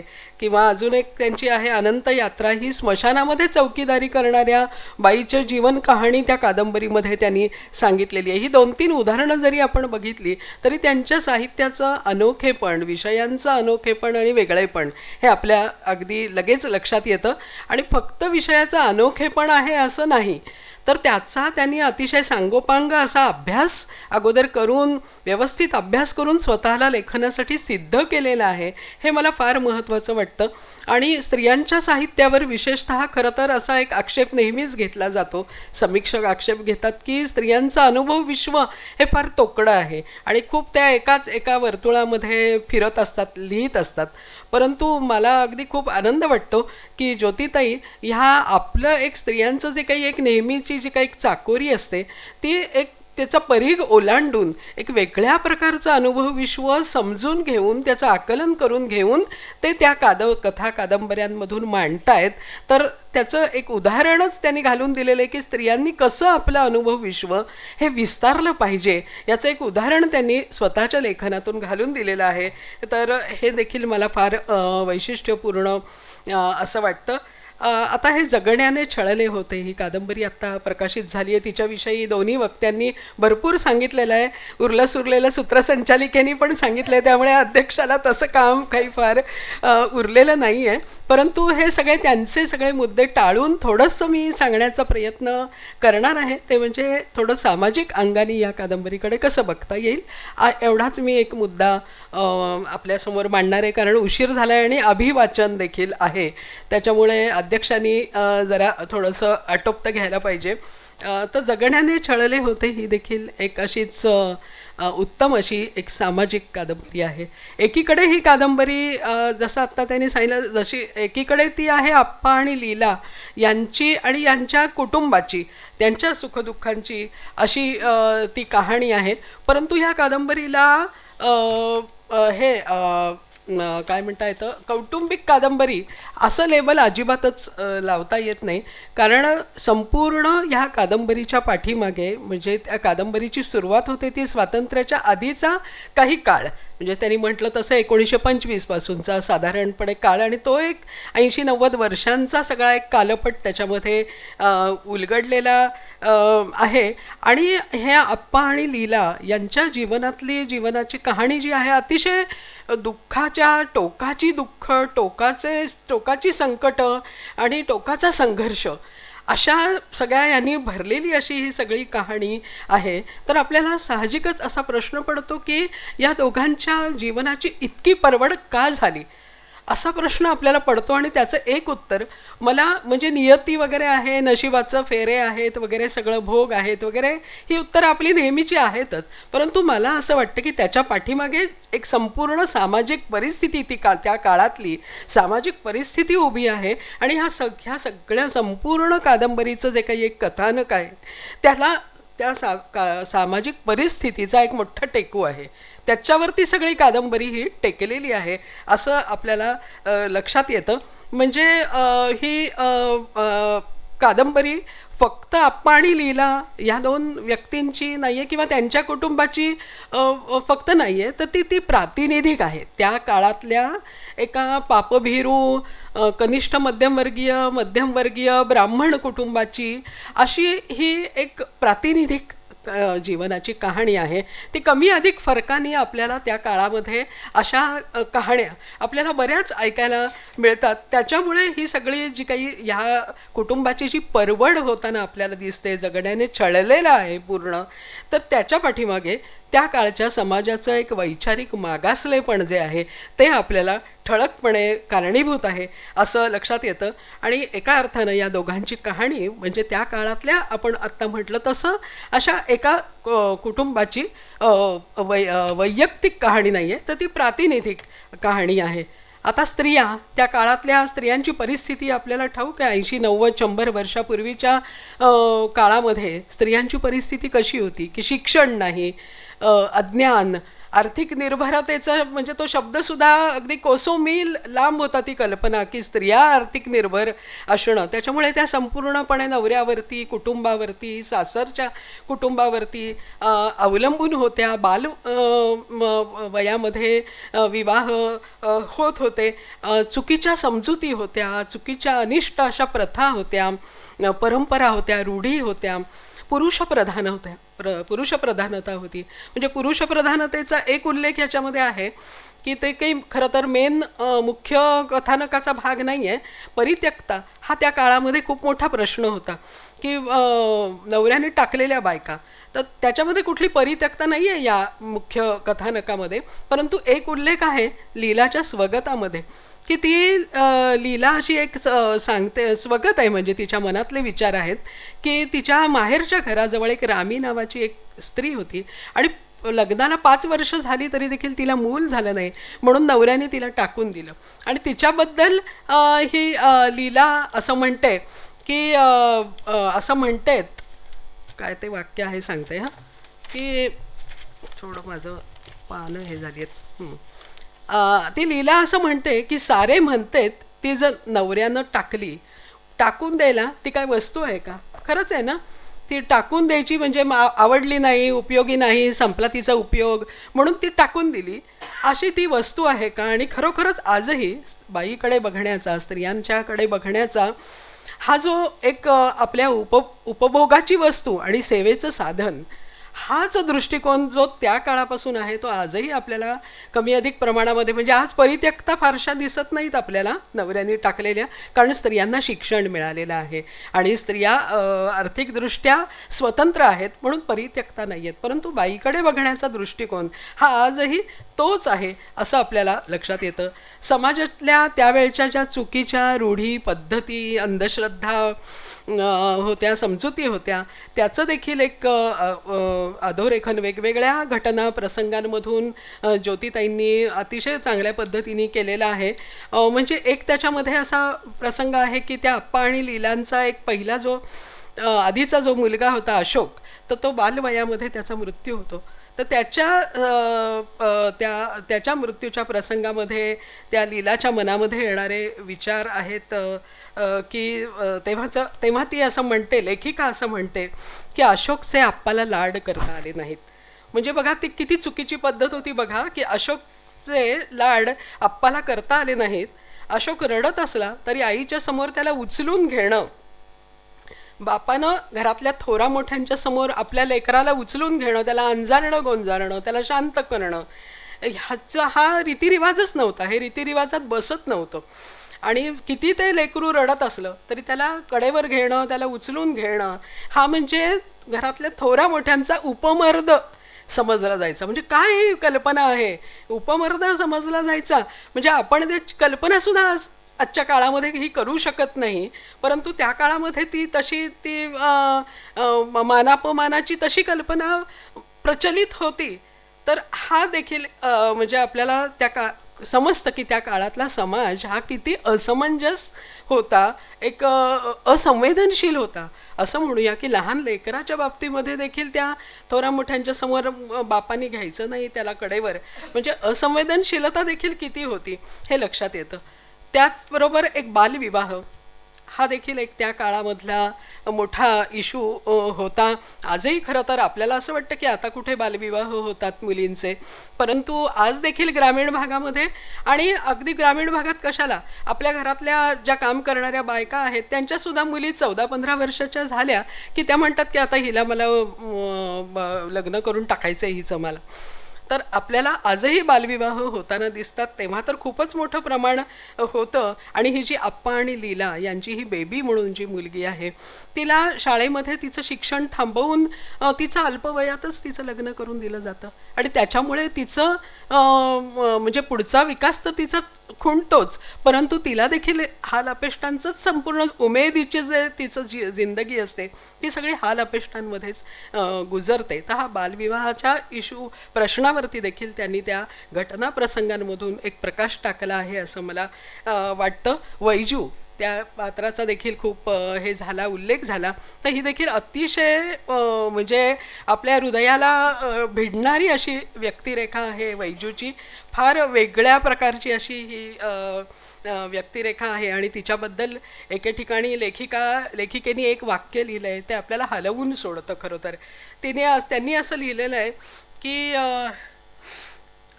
दुःख आतल्या आत सोसण्याची सवयच लागून गेली वैजूला. तर हे खरं सांगायचं तर इथून तिथून सगळ्या बायकांची जीवन कहाणी ही या एका वाक्यामध्ये सामावलेली आहे की दुःख आतल्या आत सोसण्याची सवय बायकांना लागूनच जाते आपल्याला, हो की नाही? की छळ सोसायचा, सासू सासऱ्यांचा छळ सोसायचा, कष्ट करायचे, अपरिमित कष्ट करायचे, सेवा करायची, अवहेलना, अपमान, घालून पाडून बोलणं, हे सगळं सहन करायचं आणि त्याच्याबद्दल एक शब्द सुद्धा तक्रार करायची नाही, त्याची वाच्यता करायची नाही.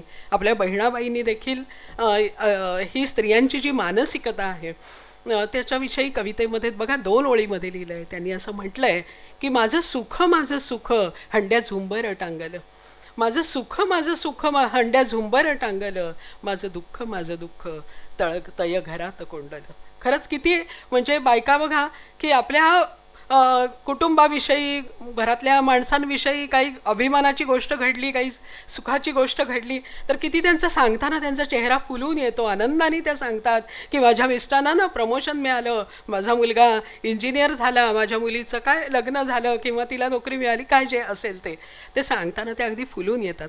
परंतु अंतःकरणामधली जी काही एक तिचं दुःख आहे, व्यथा वेदना आहे, अपमान आहेत, अवहेलना आहे, ते मात्र ती मनाच्या तळघरामध्ये ती कोंडून ठेवते. तर अशा ही वैजू जी आहे ती ही व्यक्तिरेखा, म्हणजे खरं सांगायचं तर लीला असो, वैजू असो, बेबी असो, किंवा जी सासूशी दुसरी जी लीलाची मोठी धाकटी जाऊ आहे की जी सासूच्या उत्तराला प्रत्युत्तर करते असं वाटतं, परंतु शेवटी ती देखील मनस्तापानं स्वतःच्या अंगावर घासलेट ओतून घेऊन ती स्वतःला जाळून घेते. तर ह्या सगळ्या स्त्रियांचं जिंदगी म्हणजे केवळ एक सोसण्याचंच संपूर्ण रूप आहे, हे आपल्याला याच्यामधून, या कादंबरीमधून लक्षात येतं. सुदैवानं आप्पा एक चांगल्या पतीची व्यक्तिरेखा ही त्यांनी रेखाटलेली आहे. खूप आनंद वाटतो कारण पतीची व्यक्तिरेखा म्हटलं तर कथा कादंबऱ्यांमधून नेहमीच आक्रमक किंवा वर्चस्ववादी, बायकोला त्रास देणारा अशीच रंगवली जाते. खरं सांगायचं तर बऱ्याच वेळेला ते तशी असते प्रत्यक्षामध्ये, म्हणून तशी ती प्रतिबिंब उमटतं. कारण आपण म्हणतोच समाज साहित्य हा समाजाचा आरसा आहे. परंतु असे देखील चांगले पुरुष देखील असतात. तसं हे आप्पा आहेत की जे आक्रमक आहेत, म्हणजे स्वतःचं वर्चस्व ठेवणारे आहेत नो डाऊट, परंतु ते त्यांचं लीलावरती खूप प्रेम आहे आणि तिच्या पाठीमागे ते भरभक्कून उभे आहेत.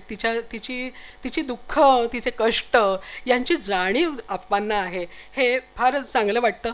परंतु ह्या आप्पांचा देखील छळ, त्यांची आई, स्वतःची सख्खी आई किती पद्धतीने करते, किती वाईट पद्धतीने करते, हे पाहिलं तर खरोखर अंगावरती काटा येतो. ही लक्ष्मीबाईची व्यक्तिरेखा तर त्यांनी सांगितलंच सर्वांनी की ती भयंकर कजाग आणि दुष्ट अशी ही स्त्री दाखवलेली आहे की ती आपल्या मुलाला, सुनेला आणि अगदी अंगावरचं त्या नातवाच्या, तान्या नातवाच्या अंगावरचं झबलं देखील काढून घेऊन त्यांना पावसामध्ये ते बाहेर, तिच्यामुळे म्हणजे काढतेच म्हणायला पाहिजे, तिच्यामुळेच कारण ते बाहेर पडतात.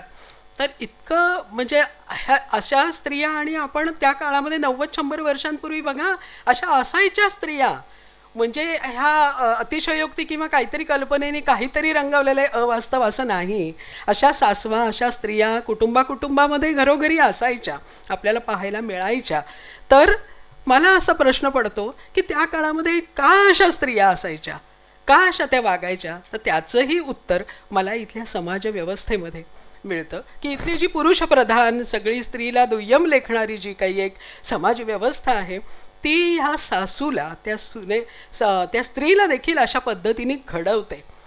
म्हणजे आता ही लक्ष्मीबाई हिच्याकडे जर बघितलं, तिच्या जीवनाकडे, तिचं आधीचं जीवन आपल्याला माहिती नाही आहे, परंतु लग्नाच्या वेळेला ती देखील एक लहान मुलगी असेल, तिला देखील तिच्या सासू सासऱ्यांनी, नंदा जावयांनी चळलं असेल, मारलं झोडलं असेल, घालून पाडून तिचे सतत अपमान केले असतील, तिच्या माहेराचं काय काय काढलं असेल, हो की नाही, काढला असेल. आणि मग जेव्हा 25-30 वर्ष हा सगळा छळ सोसल्यावरती जरा एक संसाराचा, शांताबाईंच्या कवितेमध्ये आहे, संसाराचा सराव झाला, संसाराचा सराव होतो आणि एक सत्ता येते.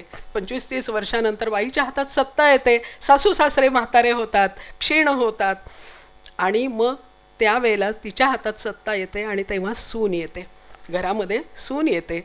आणि मग जे काही संपूर्ण आयुष्यभर तिने जे भोगलेलं असतं संपूर्ण आयुष्यभर तिने जे काही छळ सहन केलेला असतो सगळ्याचा, किती जे काही कष्ट केलेले असतात, तर त्याचं संपूर्ण आयुष्याचं उट्ट भरून निघायला तिला ती एक सापडते की ती सगळं माहेरचं तोडून सोडून आलेली आहे, एकटीच आहे ती, सासरचे सगळे आहेत आणि ती एकटीच आहे, लहान आहे वयाने, अश्राप आहे. आणि तिला मग चळण्याचं एक तिला त्या सासूला, कारण तिच्या आयुष्यामध्ये तिला मानसन्मानाचे काही क्षणच आलेले नसतात ना, काही अधिकार नाही, मानसन्मान नाही, काही कुठलं हे नाही. हे आलं सुनेच्या रूपाने, ते सगळं उपभोगण्याचं सत्ता, अधिकार, सन्मान, मान, की मी सासू आहे हा मान, हे क्षण उपभोगण्याची संधी तिला सुनेचा छळ करण्याच्या ह्याच्यातून मिळते.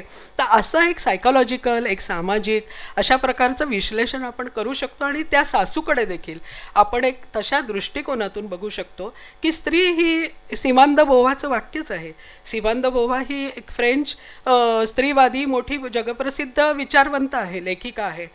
तिने असं म्हटलं होतं की स्त्री बाई ही बाई म्हणून जन्माला येत नाही, तर बाई म्हणून ती घडवली जाते.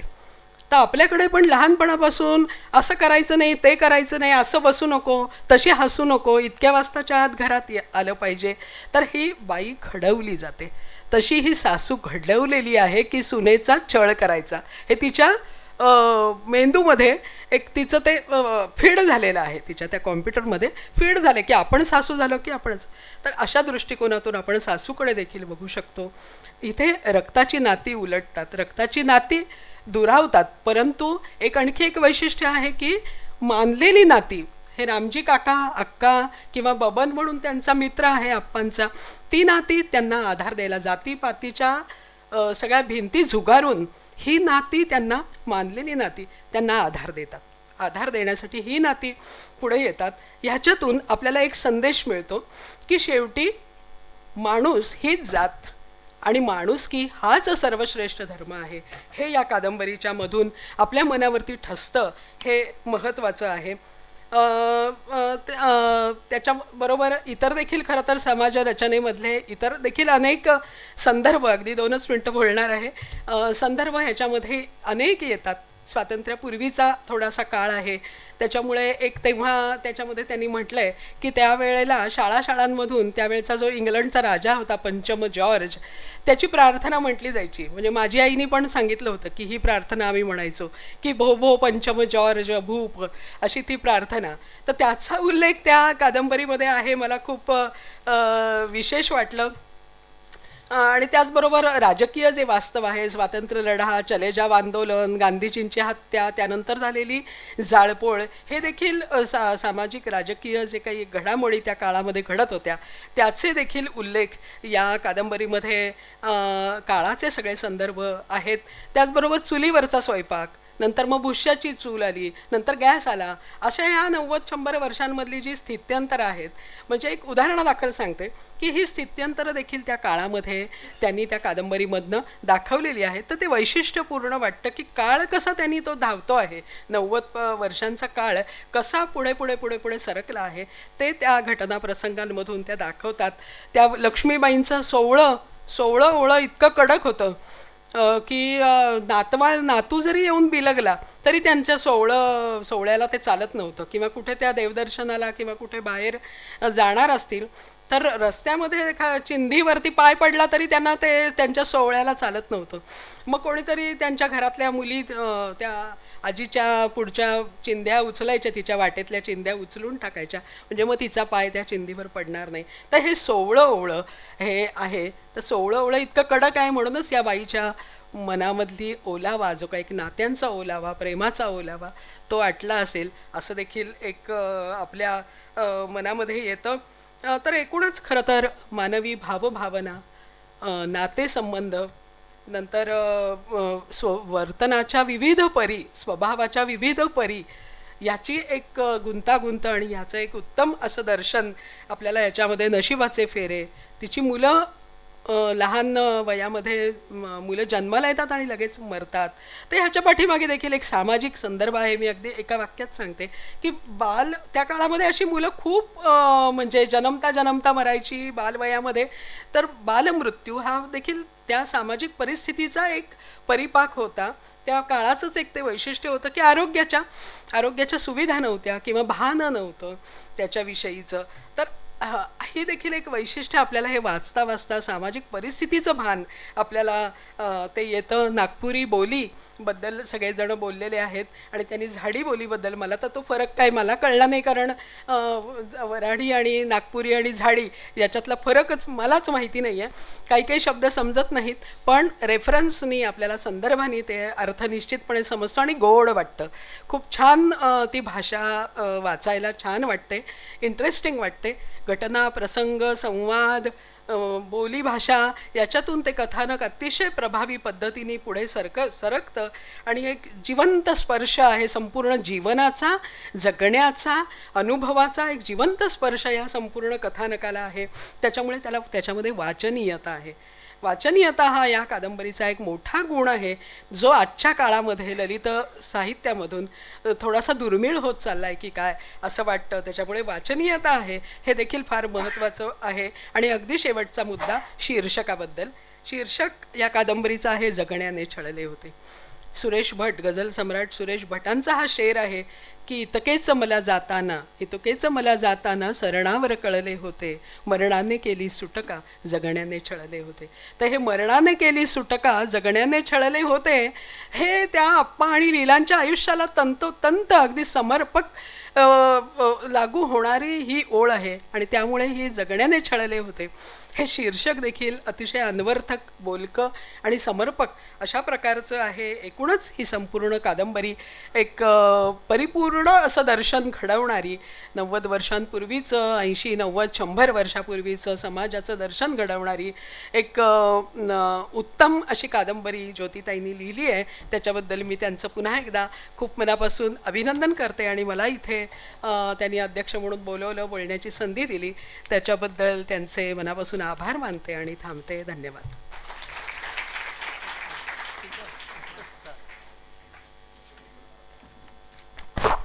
सगळेच वक्ते इतकं छान बोलतायत, संपूच नाही असं वाटतं, पण पुन्हा वेळ ओव्हरलॅप होते, आपल्याला ती पाळावी लागते. आत्ता आपला हा भाग संपणार आहे. आभार वैशाली करणार आहे. तत्पूर्वी 2 निवेदनं. आत्ता जे पुस्तक प्रकाशित झालं आहे ते 50% सवलतीच्या दराने बाहेर उपलब्ध आहे आणि हा दुसरा भाग संपल्यावर कार्यक्रमाचा सगळ्यांसाठी अल्पोपहार आहे. खरं तर जेव्हा पुस्तक 50% सवलतीच्या दराने, फक्त पुस्तकच, बाकी कुठल्याही गोष्टी सवलतीच्या दरात नसतात, तर ही वेळ जेव्हा बदलेल तेव्हा खरं लेखिका, लेखक आणि साहित्याला चांगले दिवस आले असं समजलं जाईल असं मला वाटतं. एक अजून ज्योतिताईंनी सांगितले की त्यांच्या मैत्रीण वीणाताई कुलकर्णी यांनी पण त्यांच्यासाठी एक प्रेमाने शॉल पाठवली आहे. की मला खरंच कौतुक वाटतं ज्योतिताईंचं की सगळ्यांचा उल्लेख झालाच पाहिजे, ज्यांनी काम केलं आहे, ज्यांनी प्रेम केलं आहे असं त्या आग्रहपूर्वक सांगतात. ज्योतिताईंचंही त्याच्यासाठी कौतुक आणि वीणाताईंचंही कौतुक. आभाराचं काम करण्यासाठी डॉक्टर वैशाली.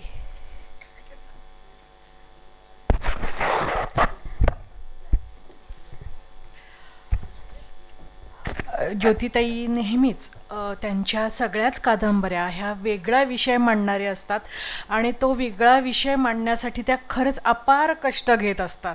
म्हणजे त्याला स्वतःला ते एक्सक्यूज कधीच देत नाही हे माझ्या लक्षात आलं. त्या फार वेगळे विषय असतात, म्हणजे छताखाली बसून त्यांचे विषय नसतात. उन्हातानात फिरून ते विषय परिपूर्ण झाला पाहिजे, त्यावर कोणी बोट ठेवलं नाही पाहिजे, अशा त्यांच्या कादंबऱ्यांचे विषय असतात.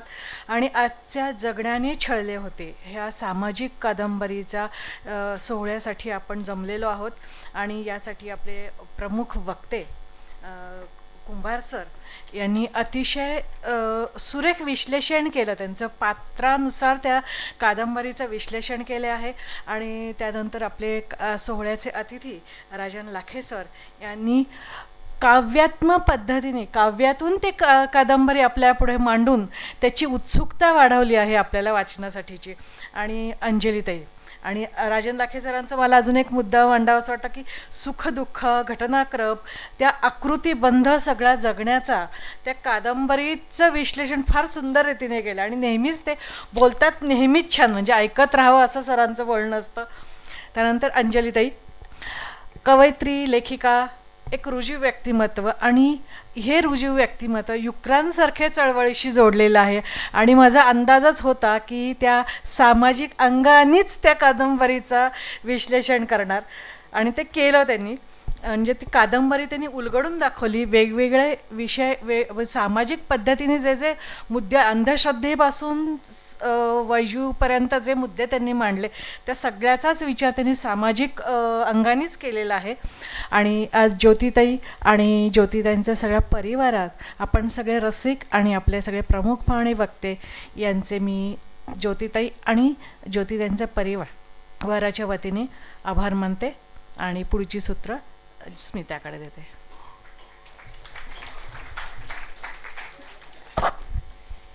धन्यवाद वैशाली. दुसरा भाग आपण आता कार्यक्रमाचा सुरू करणार आहोत. जगण्याने छळले होते या कादंबरीच्या काही भागांचं अभिवाचन होणार आहे आणि सादर करते आहेत निर्माण नाट्य संस्थेचे कलाकार. मी सन्माननीय व्यासपीठाला विनंती करते की त्यांनी समोर स्थानापन्न व्हायचं आहे, म्हणजे आपण पुढचा कार्यक्रम सुरू करू.